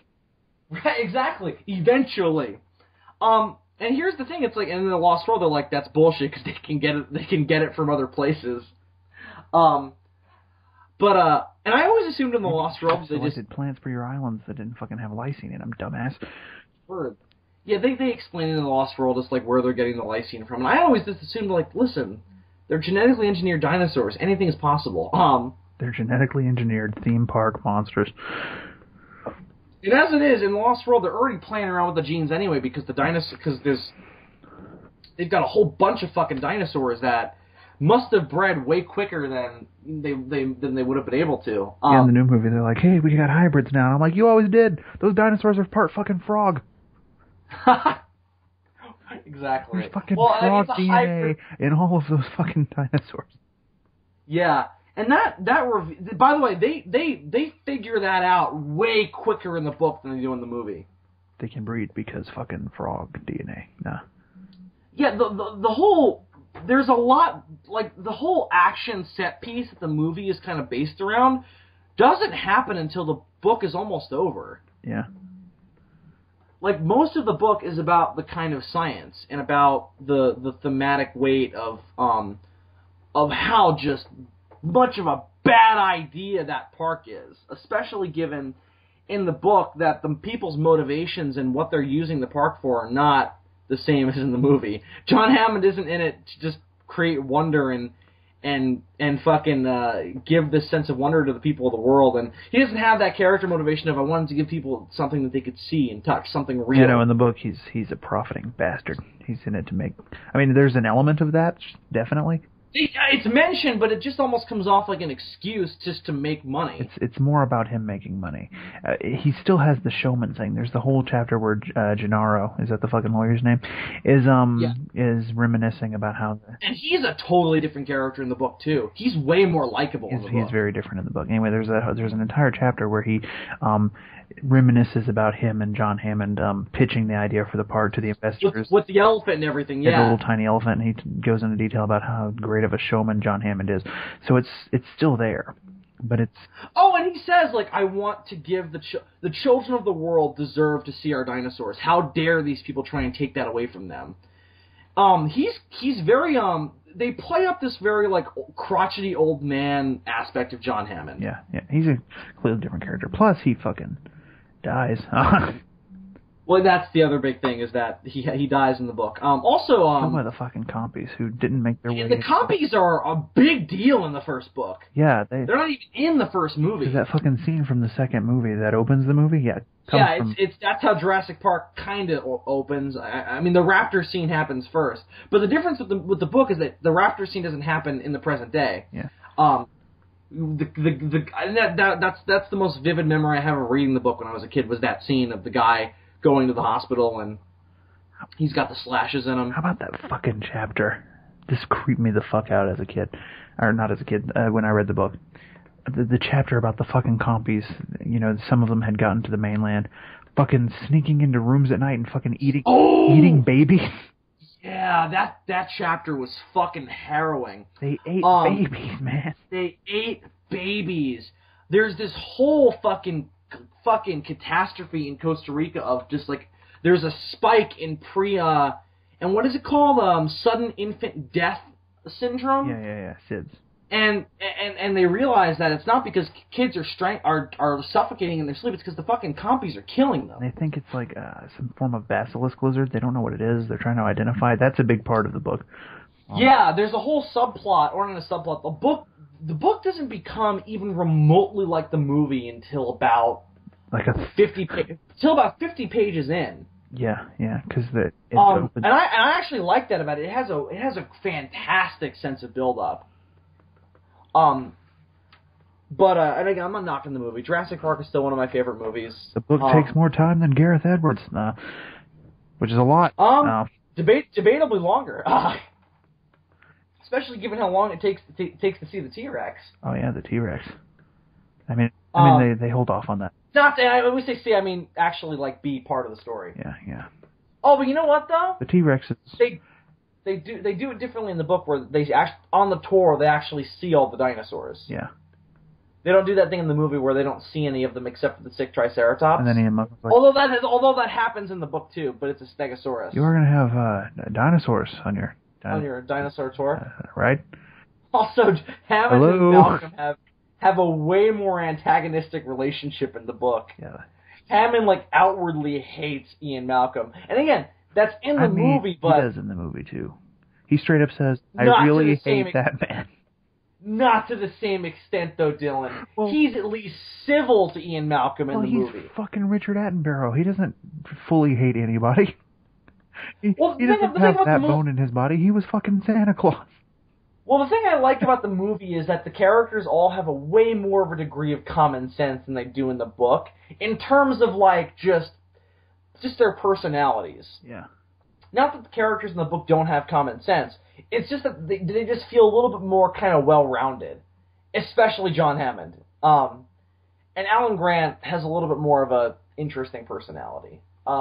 When you read the book, Alan Grant kind of comes off as a little bit generic. There are a few changes that they made to the movie that I wonder why they made the decision to change them. It's just little things like, why switch the Stegosaurus to a Triceratops?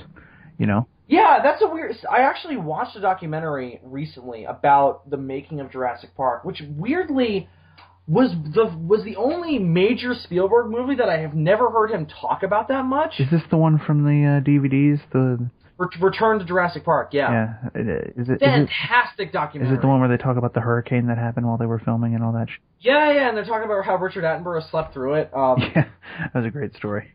I had never heard Spielberg talk about Jurassic Park that much. I don't know why. I've never watched him talk about Jaws a whole lot. Oh, really? That's the movie that I've heard him talk the most about. Yeah, I don't really... To be honest... That and Indiana Jones, I constantly... Well, I've also... Okay. To be honest, I haven't watched a whole lot of making of shit for his movies. I probably should. They're the most... His stuff is the most I've been exposed to because I'm a Spielberg fiend. Fiend. I fucking love that dude. Fiend. As much as many movies of his that I just don't like, I just love that guy. He's just, I don't know, I like Spielberg. As much as he has turned into a rapist of his own franchises. In his that's not his fault though. In his early years.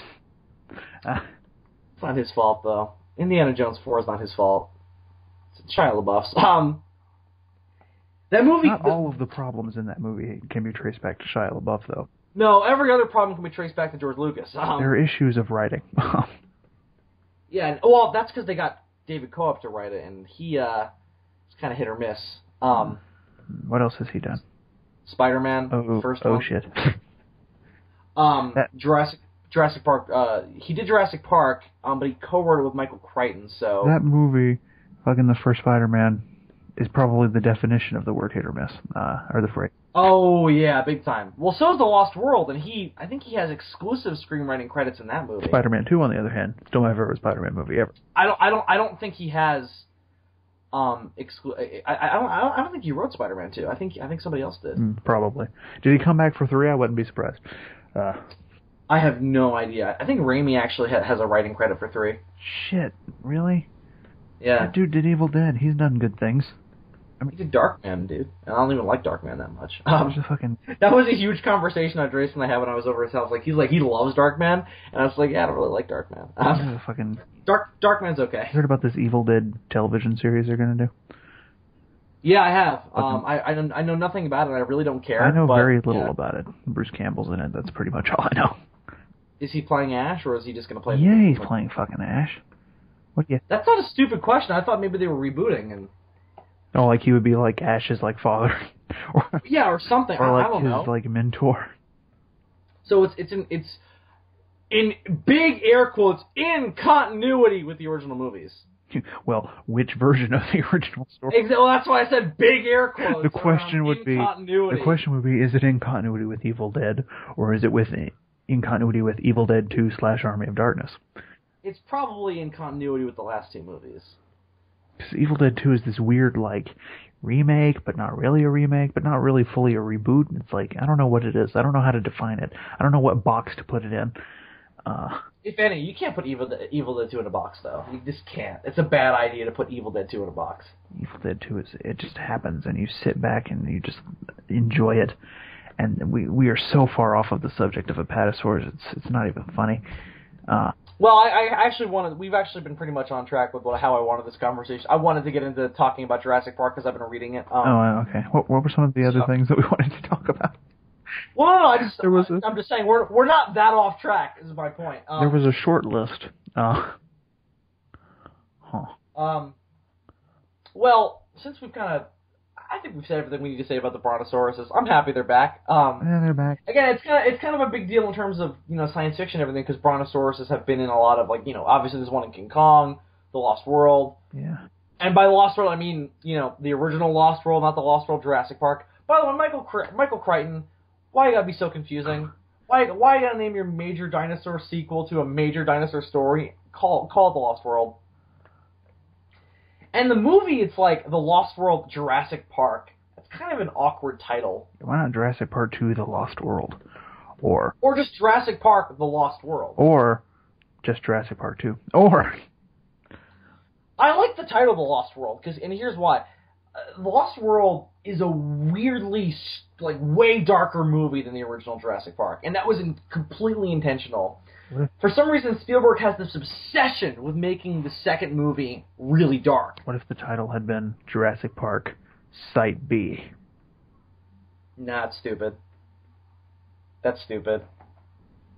There was a comic book sequel to Jurassic Park, though, that came out in between the two movies before Michael Crichton finished The Lost World. Is this the one with the Velociraptors fucking flying the helicopter? I think so. Yeah, I forget. I think it was called Return to Jurassic Park. That would have been a really silly title if they would have called the movie Return to Jurassic, because it also would have been a lie. Fucking son of Jurassic Park. No. Also, I guess in this in the movie continuity, they didn't nuke Isla Nublar like they do in the book. No, definitely not. No. Because they do that. That was always one of my questions, too, when I would watch the movies. Why don't they just fucking nuke the island? And then I read the book, and I was like, oh, they just fucking nuked the island. Yeah, they nuked the island in the book. They nuked the fridge. And in the in the children's novelization of the first movie, they also nuked the island. Did they really? Yeah. Why is that in the children's novelization? Well, because I think... Hey, kids, nuclear war. Well, here's the thing. Well, I think that's why Spielberg didn't put it in the movie, because the movie ends kind of on an upbeat note. Da-da-da. That would be great. So you had that soaring music playing as Alan Grant and them fly away in the helicopter, and in the background you just see the fucking island explode.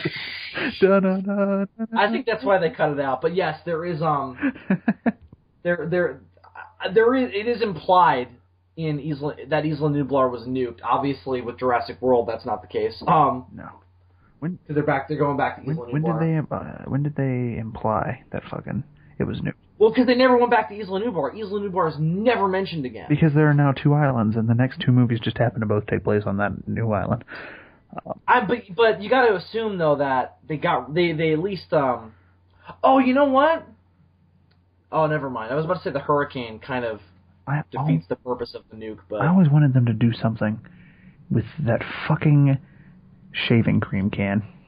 Spielberg said that, because they didn't write Michael Crichton hadn't written The Lost World by the time the movie came out. Part of the reason why he wrote The Lost World was because they wanted a sequel to Jurassic Park. Which is another thing that they go into a lot more detail about in the book. One of my favorite things about the book, and he actually returns in the second movie, which is great. I mean, in the second book, which is great, is that Dodson is actually he's a fucking character. Yeah, he's an actual character. Yeah, he's in the second. He has a bigger role in the second book than he does in the first. Yeah, he does. He's like. Because he's like the bad guy and shit. And it's great because in the movie he was always like this mysterious guy, and I was like, I want to know more about you, Dodson. Then I read the book and I was like, I know more about you, Dodson. We got Dodson here! See, nobody cares. And I'm like, I care. No, I care. I want to find out. I'm like, fuck you, Newman. I care about Dodson. I care about Dodson. I believe in Santa Christ. Yeah. Well, Dylan, all this talk about nuking dinosaurs makes me want to talk about something else. Something a little bit more... oh, yes, this was one of the things on the short list. I know exactly what you're about to say. You are about to refer, of course, to Gorgo. No, Gorgo, yes. Dylan, the guy who created Evangelion is going to direct the new Godzilla movie from Toho. Yes, he is. Holy fucking shit. And they got the special effects guy from fucking... what the fuck did he do? The Heisei Gamera trilogy? And yeah, that was it. That and the director of the Attack on Titan movie. Yeah, which I'm pretty stoked for that shit. I'll watch it. I don't really care. Fuck you. I really don't. I don't have that much faith in it. Even if he's directing it. It'll probably look great, but it's like post-apocalyptic, fucking rocket launchers and shit. I don't know if I need that. I mean, that's pretty much what the anime is, except it's a post-apocalypse set in a medieval setting. It's kind of cooler, though. The problem with that is that in order to do a film that's closer to that, you need a much larger budget than what they... And that's the problem with a Japanese live-action special effects film, is that they don't have that kind of budget, unless it's a Godzilla movie. And it's like... And even then, Hideki Anno and... well, even then, I imagine Toho is probably a bit... is reticent to throw too much money into even a Godzilla movie, based on past failures with things like Terror of Mechagodzilla and Final Wars. Well, here, Hideki Anno said that their shooting schedule and their budget is a little bit tight, but they still plan to make a really good movie. And I believe him. Listen, it's a genius idea to get those two guys together to do a new Godzilla movie. So I'm really excited about it. So let's talk about this a little bit. So you have seen Evangelion. Yes. I'm not an authority, but I have seen it. You are familiar with it. I know close to nothing about Evangelion. Tell me. All you know is it's an angel. Tell me, is this a good idea? Because it sounds like a great idea just from hearing it. Yeah, and I mean, I could see them going in so many different directions with this. I think it's been hinted at that they're going in a Showa direction. I think I read that somewhere. Okay, I can't say too much about this. Alright, so I have heard from some sources that it's going to be legitimately darker than anything we've had in a long time. Really? Okay. See, that was actually the fucking hint that I got from the fucking shit. Fuck. In the poster? Yeah, that fucking thing. That fucking piece of shit. No, that's a great poster. It's actually pretty awesome, Dylan. That fucking... My only problem with it is that Godzilla's toes look weird. I thought it was his pants. I got a problem with the feet. Yeah, look at this. We're gonna bitch about Godzilla's feet. Vestigial toe. Fuck you, Toho. Yeah, Godzilla's got 5 toes for the first time, and I pointed that out. I like that you can see the trilobite on the toe. Yeah, that is clever. If you look at the other side of the foot, you can almost see what appears to be like a T-Rex skeleton, or just like a dinosaur skeleton. Vague. There's also this urban legend that's now sprouted up that you can see Godzilla fighting Ghidorah in the foot. I have not been able to see that at all. I saw somebody try to say that they could see Titanosaurus in the footprint, and I didn't see it. But I was like, if that's true, I'm happy. Yeah, then Toho's listening to our podcast. I'm a happy man. Right. The movie just becomes Titanosaurus and Batra, and I'm just like, You actually do the girl squeak. Permission to squeak. Take my money. I shoot you. Japan, take my money. I'll convert it into yen. I don't give a fuck. It is going to be a lot of yen. I ain't got nowhere to be. I'm not gonna rush. I got time. You know how fucking much, or how little yen is worth. We did a whole episode. We didn't do a whole episode about it. We did a segment of an episode all about this, about how little yen is worth. Did we really? Okay. Yeah, I think recently too. So this is ground we've covered recently. You go over there and you're like, hey, I got $10 and a ham sandwich. What can I buy? Oh, you have a 10 million yen. And I'm like, oh, okay. You are a richer man. Great. What did the sandwich get me? Fucking nothing. Because we don't like ham sandwiches around here. That ham sandwich would get you all of the bitches. In Japan, ham sandwiches come first. Women. Bologna comes second. Women second. Second to ham. It's men, ham sandwiches, and then women. Actually, They have a fucked up social order over there. actually, relationships are dying out in Japan. That's an interesting social thing that's been going on for a while now. I'm sorry, what? People are not engaging in long-term relationships as much in Japan anymore. Oh, I heard about this. They're not forming boyfriend-girlfriend attachments. They go to fucking, like, places where they pay people to, like, simulate that shit, but they don't actually, like, get involved in that way with each other because they'd much rather focus on their fucking career and shit. Yeah, Andres was telling me about this recently. This is an entire documentary that Vice did about this. You know Vice, right? Yeah. They did an entire documentary about this. It's on YouTube. I recommend anybody go check it out. It's very interesting stuff. Japanese culture has sort of disillusioned itself with like dating and like love in general. Well, Andres told me that there's more of an emphasis in Japanese culture on hanging out with your buddies and advancing your career. Yeah.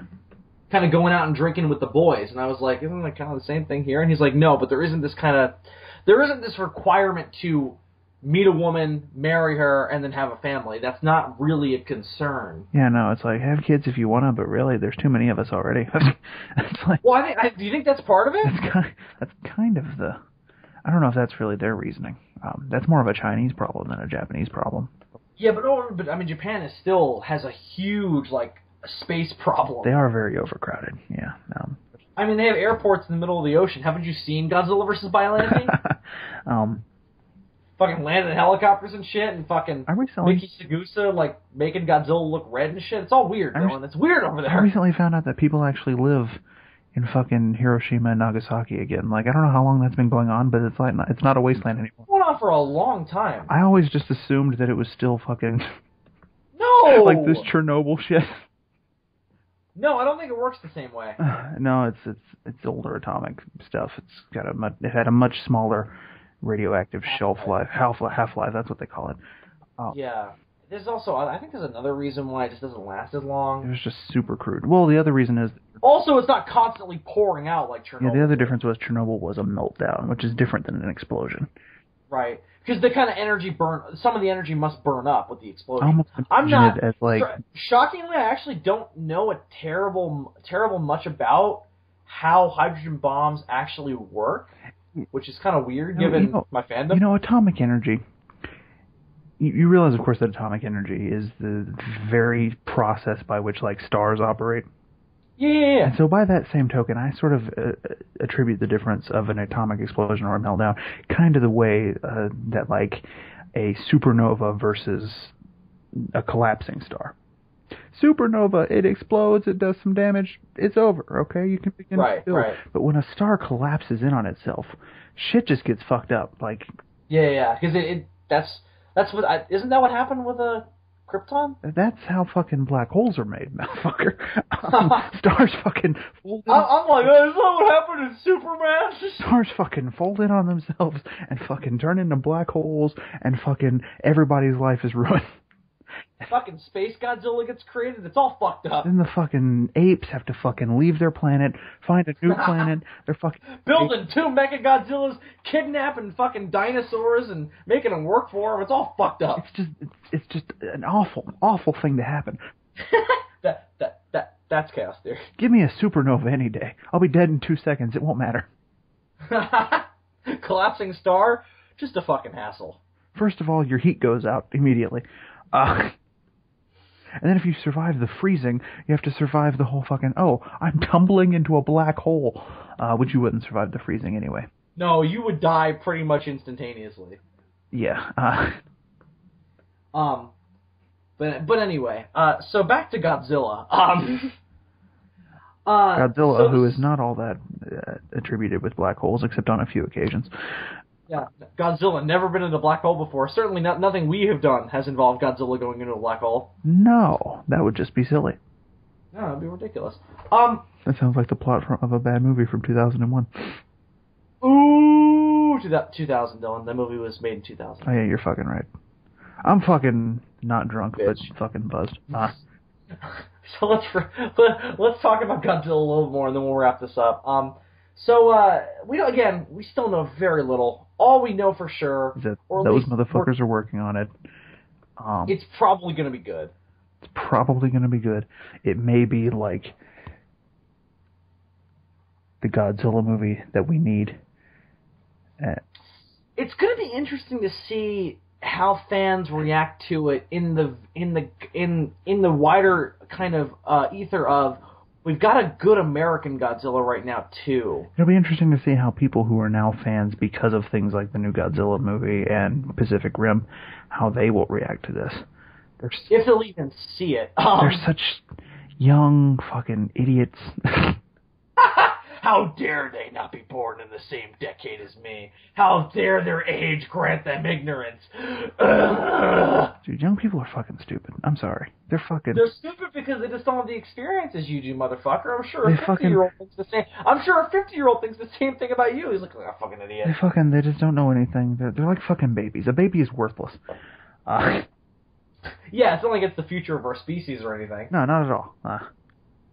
The future of our species is finding ways to prolong our own lives through science. Because that's not dangerous or anything. That doesn't cause fucking genetic collapse and the collapse of a species. Not at all. And we can stop reproducing, just live forever as gods, and fuck for fun. Not like that stops evolution or anything. Not at all. Who needs evolution? We're good enough. We're perfect right now. What's all this disease you're talking about? This is my platform. Stop reproducing, live forever as gods, fuck for fun. It sounds like a pretty good existence. I would exist if that was the. I mean, I already exist, but or I've been trying anyway. I would exist. Really? I would exist. Would you really? If that was the deal. Maybe I don't exist, Dylan. Bam! I'm going deep with Leo. Oh shit. Oh fuck. So does this guarantee that we're getting a new suit?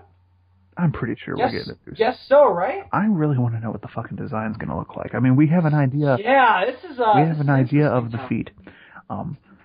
We know one thing: he's gonna have feet. All right, big shocker right there. Feet. And he's gonna. And it looks like they're going for a little bit more of a dinosaurian look, which could be cool, maybe. Yeah, I think so. It could be terrible, but it could also be cool. This is an interesting conversation I saw happening the other day on Toho Nation. Ears or no ears? And I'm like, ears, motherfucker. Give me ears. Oh, we don't have ears with Legendary, so give me ears with Toho, please. Give me some motherfucking ears. Give me some nice, sharp dragon ears off 54. Bring back the fucking, like, cat jaws. Although, from I Say. GMK didn't have ears, I don't think. I don't think so either. So, with Shinji Higuchi is his name, right? And I love GMK. But his name is Shinji Higuchi, right? That's the co-director's name? Yeah, the special effects guy from Heisei and GMK. Yeah, and by the way, just to make this clear, because I had an argument with David and Andres about this when we were in California, they are and I was wrong, is my point here, because that's never happened before. They are co-directing the movie. You were wrong in California? It's not like Hideki Anno is directing it and then Shinji Higuchi is just directing the special effects. They're co-directing it together. Oh, really? It's not like a Honda Subaraya relationship? No, it's more of a the Russos from Captain America Winter Soldier type relationship. They're directing it together. I see. So this could be even better because of that. But I'm assuming that Shinji Higuchi is also going to be the head of the special effects department. And that Hideki Anno will probably focus mostly on story, just because his background comes from, creating Evangelion and Trigun, which are story-driven things. Wait a minute. He created Trigun? Right? Didn't he? I thought that's what Andres told me. If that's true, why didn't I know this? No, Hang on. No, wait. No. You are There's wrong. a big chance I'm wrong. You are wrong. The guy who created Trigun's name is Yasuhiro Naitao. You're thinking of Gunbuster. Right, you're right. The one that's Pacific Rim in space. Okay, I fucked that up. Andres is cursing at me right now. He's regretting the fact that I ate his food and slept in his house. Andres has been doing that since Bill left California. Just walking around his house, just angrily yelling, "Why the fuck did I let that happen?" And his parents are just, like, horrified. They've never seen their son act this way before. He hasn't gone to work the last few days. He hasn't, like, achieved anything. He's just been, like, so angry and just, like, confused. Angry and confused.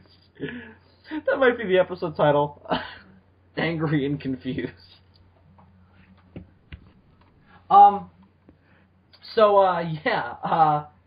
We still know very little about this movie, plot-wise and characterization. I'm glad they finally fucking told us something. I'm glad we know that who's directing it, and we have, like, an actual official, poster now. That's cool. Because it wasn't that long ago that, I was on an episode of this very podcast, I think, and I told you, Bill, and the listeners that I wish that they would fucking release some fucking information. And it was like a day or two later that I was like, oh, they released some fucking information. And you were like, how dare you?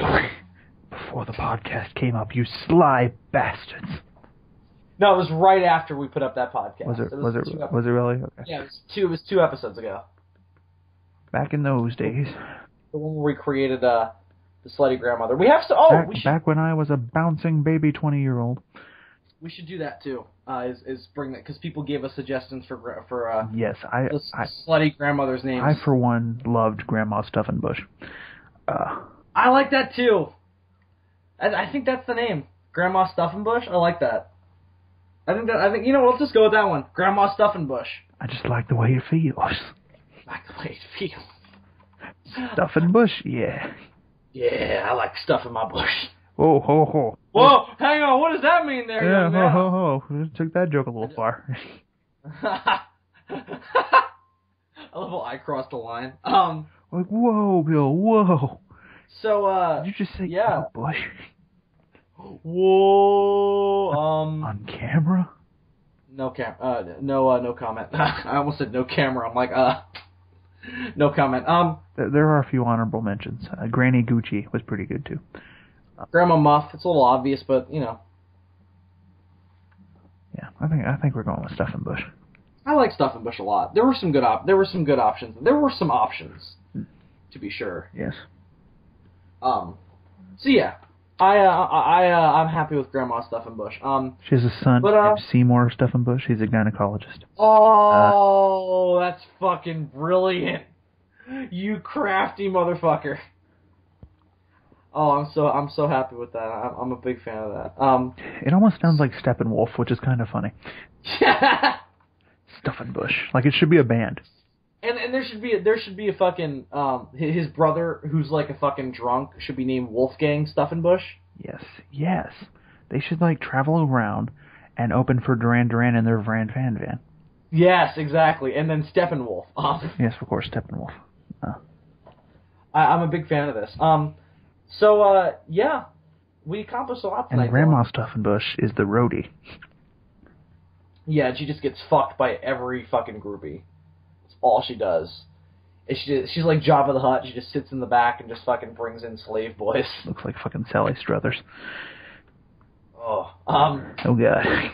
Oh god. So on that note, I think that'll do it for tonight, Dylan. You have anything to announce, bro?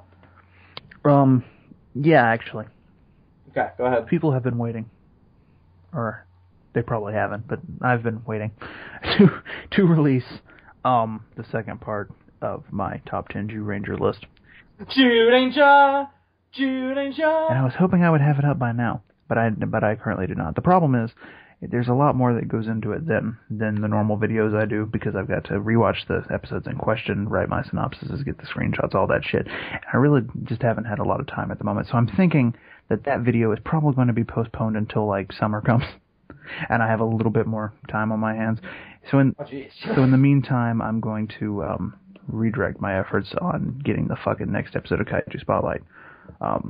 So that's really all we're talking about here, is a shift in the schedule. It was going to be the second part of the Jew Ranger list, and then the next episode of Kaiju Spotlight. We're just switching things around. I'm going to focus on the Kaiju Spotlight episode, and then worry about the second part of the Jew Ranger list.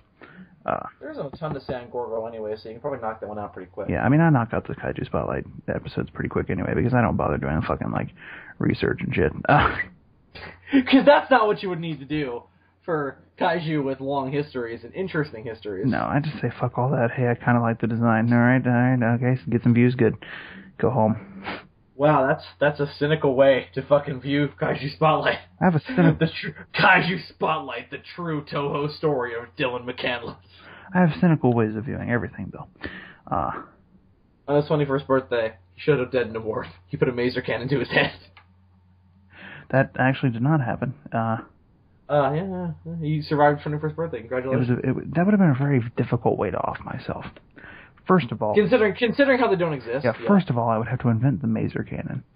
And that would take some time. Ain't nobody got time for that. You probably couldn't do that on your 21st birthday. I would have had to start years ago, okay? Not that it couldn't have been done, you know. Throw enough money at anything, it'll get done. Phasers Which exist, brings me to the problem of I would have had to have money to throw at it. All for the purpose of this really kind of not funny joke. No, all for the purpose of a suicide that I could easily pull off with a normal gun. Or just throwing yourself off a cliff. Or that as well, yeah. There are easier ways to kill yourself than using a maser cannon, I would think. There are also funner ways, like, I don't know, autoerotic... I doubt that that's something that a lot of people consider when they kill themselves. Usually it's more out of depression and kind of insecurity than it is out of, like, oh, wouldn't this be cool if I fucking threw myself into a crocodile tank? I mean, usually that's not... I mean, you might as well have fun if you're going to do it, right? Fucking... Yeah, but that's usually not, like, the primary concern. You usually think, like, how can I do this in a really badass way? They're usually just like, I'm done, I'm leaving, good night, and good luck. For example, if you want to overdose on something, why not overdose on a fun drug, like a hallucinogen? That's a fucked up way to go, though, from what I've heard, is that just the shit that happens to you. Anyway, this is going to a dark place. So do you have anything else to announce? Well, you're not going to be on SOS this weekend, so we might as well announce that. So the next episode of SOS, Dylan will not be in because he will be drunk. Pretty much. So that'll probably just be right now. It's looking like just the rest of us, but David's of course always up in the air, so there's a good chance it'll just be Adam, Andres, and I. So we'll see. Also. The fucking season finale of Better Call Saul was this week. Oh, yeah? And fucking, it ended perfectly. I don't know what else to say. It ended fucking perfectly. Are they renewing it for a season 2? I fucking hope so. They probably are. It seemed to be pretty successful. I think you can watch the episodes online if you go to fucking AMC.com. And I strongly urge anyone who did not catch it to either find a way to watch it that way or wait until it comes to Netflix, because it was fucking awesome. Yeah. Great prequel of Breaking Bad, at least for Saul Goodman's character.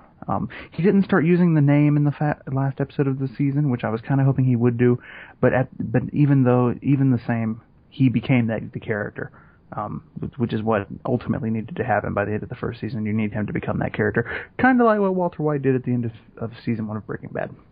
Right, exactly. Although the difference is that Saul has a pre-established character that you're waiting to see. Exactly. And Mike was great in this season. That's awesome. Gotta love Mike. I'm glad that exists. I'm glad that there is more Breaking Bad, kind of, in the form of Better Call Saul. It's a very different show, but it's fantastic. Did Bryan Cranston appear at all this season? No, I don't think so. Okay. I heard there was a rumor that he was going to, though. He might appear later on. I mean... Well, they're probably going to catch up to Breaking Bad at some point. Yeah, maybe. Probably not. Probably not. Anyway, I have a crap load of shit to announce. So a couple things kind of truncated because we're so far in, and a lot of this is kind of connected. So we recorded a shit ton of videos in California. When I was over there staying at Andres' house and hanging out with David and everything. Sadly, none of the videos include David. Sorry. We only were with him for 2 days, and those 2 days were fucking hectic as all hell, so we didn't get to record anything with David. Well, maybe a little something, but we'll wait for that later on. But we did record a crap load of other videos at Andres' house. So we did, the videos that you're going to see in the coming week or so are going to be, first and foremost, finally going up, is Dylan, Andres, and I's review of Godzilla Rulers of Earth Volume 4. Thank fucking God. I could go out right now and pre-order the 5th volume. Yeah, I have to get that up. Andres and I got an awesome tour of the IDW publishing house when I was over there in San Diego, so it was kind of like, I should get this review up. Yeah, yeah, you should. Nah. So I just haven't had the time to finish editing it. You know what else we need to fucking bring back? We need to fucking bring back SOS interviews. Yeah, we need to do that too. The next 2 fucking people that we have on the schedule, I want to talk to these motherfuckers. We'll bring back SOS interviews soon as well. Yes. what else did I have to announce? Okay, so we're going to put that up next. That's the next thing that's going to go up probably before this episode of DFOS is up, so that's probably up already, so go watch it. Probably not. Probably not. So you don't watch YouTube videos. I don't do things. So in addition to that, just to cover IDW Godzilla bases, while we were in California, Andres and I bought another Godzilla comic. Andres and I both bought Godzilla Cataclysm at Universal City Walk, read it, and did a review of it. So that will be going up soon as well. That's a full video review, as in we were on camera together reviewing Godzilla Cataclysm. So that'll be coming up soon as well. Really interesting stuff to say about that book, so look out for that review.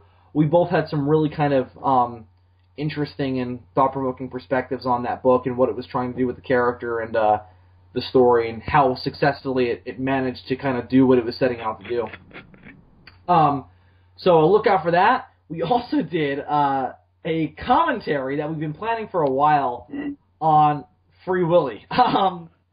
Andres and I sat down and we watched the VHS tape version of Free Willy, and we did a review of it. Not a review, a commentary on it. Let me tell you, so we're going to be putting... They freed their Willy.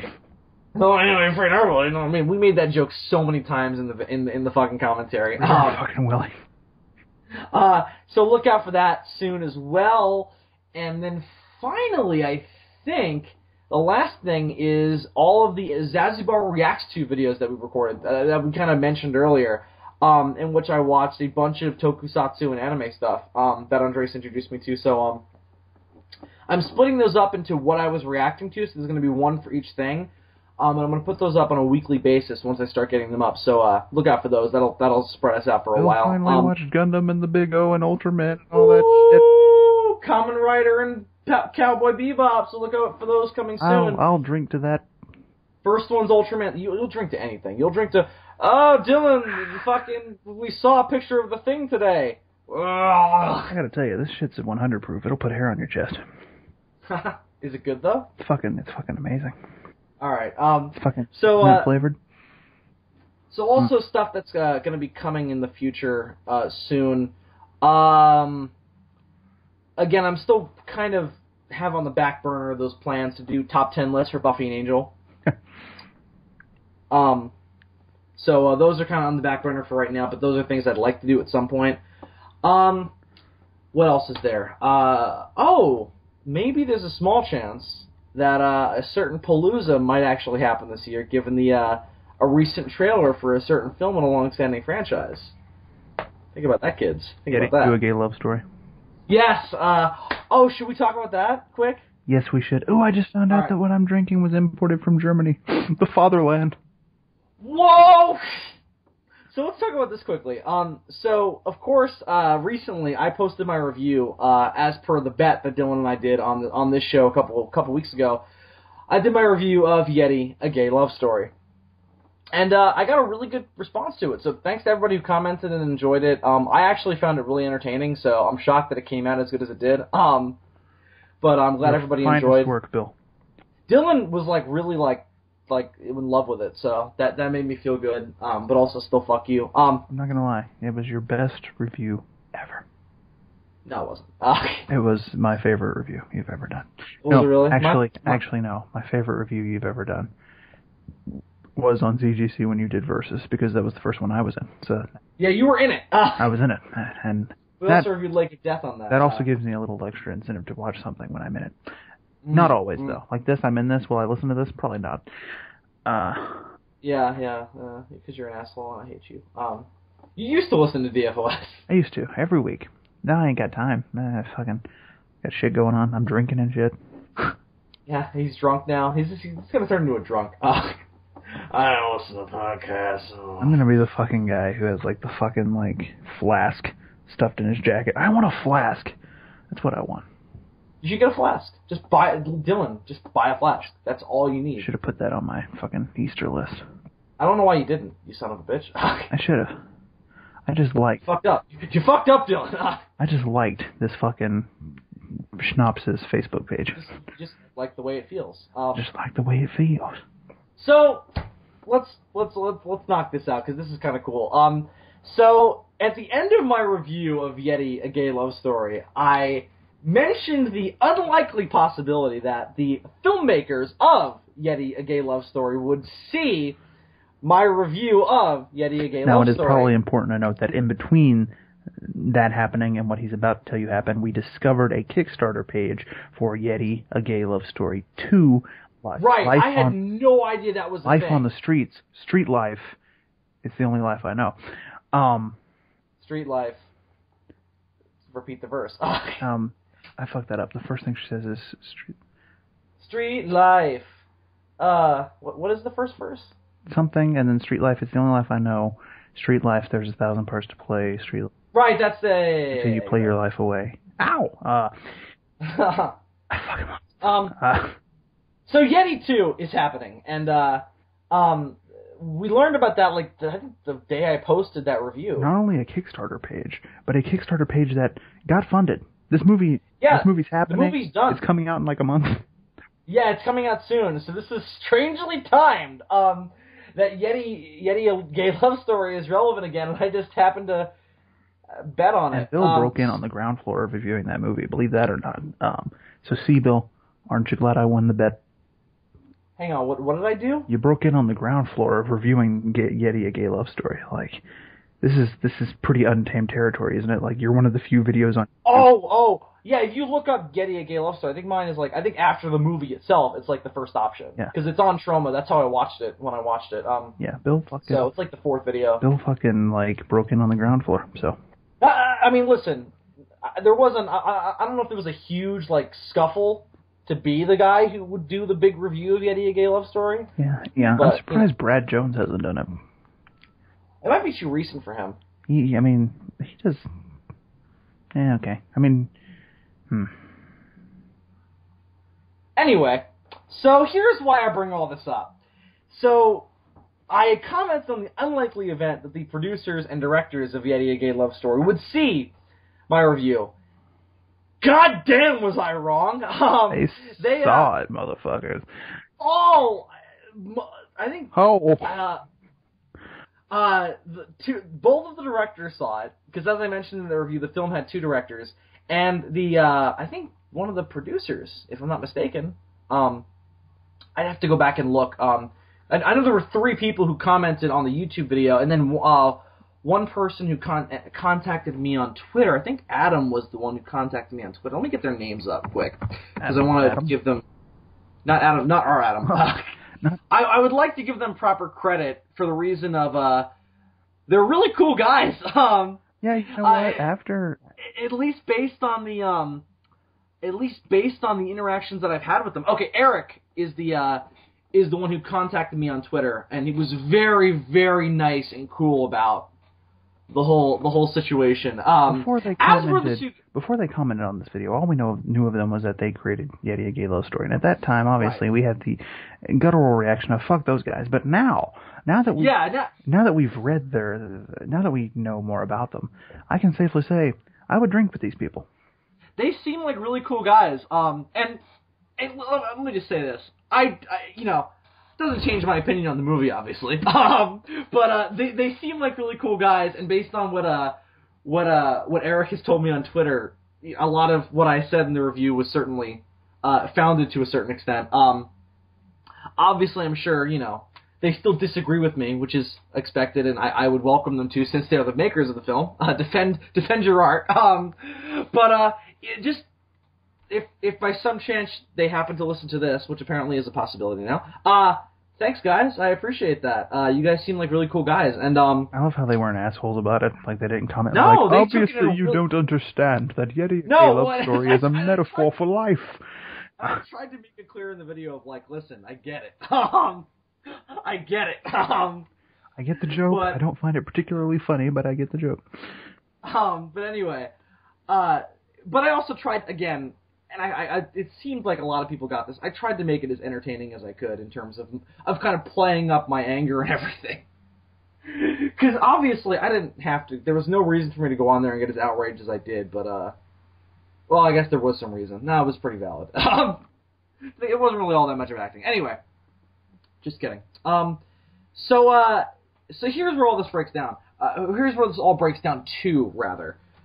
So there was an offer in one of the YouTube comments, and I just had the page up, and then I closed it like an idiot. I was totally hoping that this would happen, and I thought I was going to have to engineer another crazy bet to make it happen. But anyway, go on.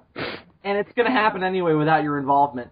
So, hang on 1 second, just so I credit everyone properly. I underestimated the power of the original bet. I never knew this would go so far. So we have Adam Dio was the one who commented second. So Adam Dio is the one who wrote "Go fuck myself?" ? He says, "On it. Thanks for the review. The sequel, Yeti: A Love Story, Life on the Streets, is premiering next month. I will be sure to send it to you, a copy for review as well." So, Adam, I graciously accept.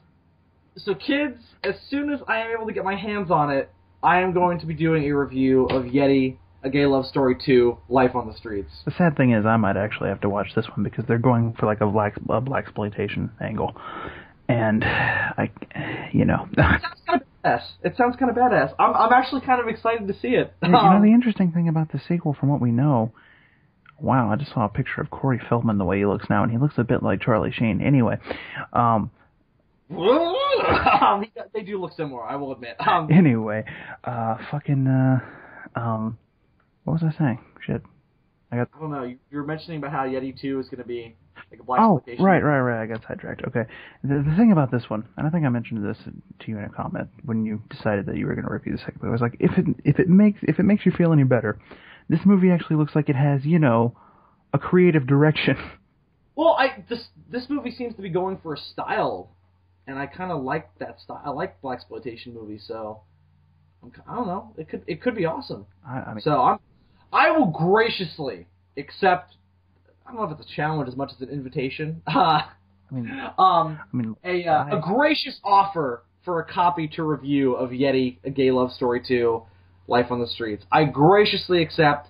Would love to. To see it and review it. So so as soon as I'm able, I will be reviewing Yeti 2, Yeti: A Gay Love Story 2, Life on the Streets. I also just want to mention that Jim Martin, who apparently worked on the film, also commented on my review. So yeah, I'm gonna be reviewing Yeti: A Gay Love Story 2. Woo! I'm actually really excited about that. Yeti Palooza, everybody. Yeti Palooza. I have to review fucking what's the Chinese Yeti movie called? The one with the nipple in it? Oh yeah. Okay, maybe just Gay Yeti Palooza. Because that one crosses a line. You're like, Yeti nipples. I ain't having that shit. Now, bloody Yeti dick. That's fine. That's completely totally different. fine. That's completely different. I love the opening of the fucking video when you go on the tirade about, now I'm fucking reviewing gay Yetis. This is fucking what I'm doing. And that was the moment where I was like, this is the best review he's ever done. Now I'm reviewing fucking gay Yetis. Anyway, so we're really far in, and but I just wanted to announce that is a thing that I'm going to do. And again, just wanted to thank the producers and directors of Yeti: A Gay Love Story for taking my review in such good spirits and being so cool about it. And you guys seem like really cool guys, so thank you very much. I'm glad you guys enjoyed. I hope that you guys enjoyed me getting angry over your movie. I'm sure you intended that to be people's reactions, so I appreciate that. A toast to those guys. Oh, yeah, he looked for another excuse to drink.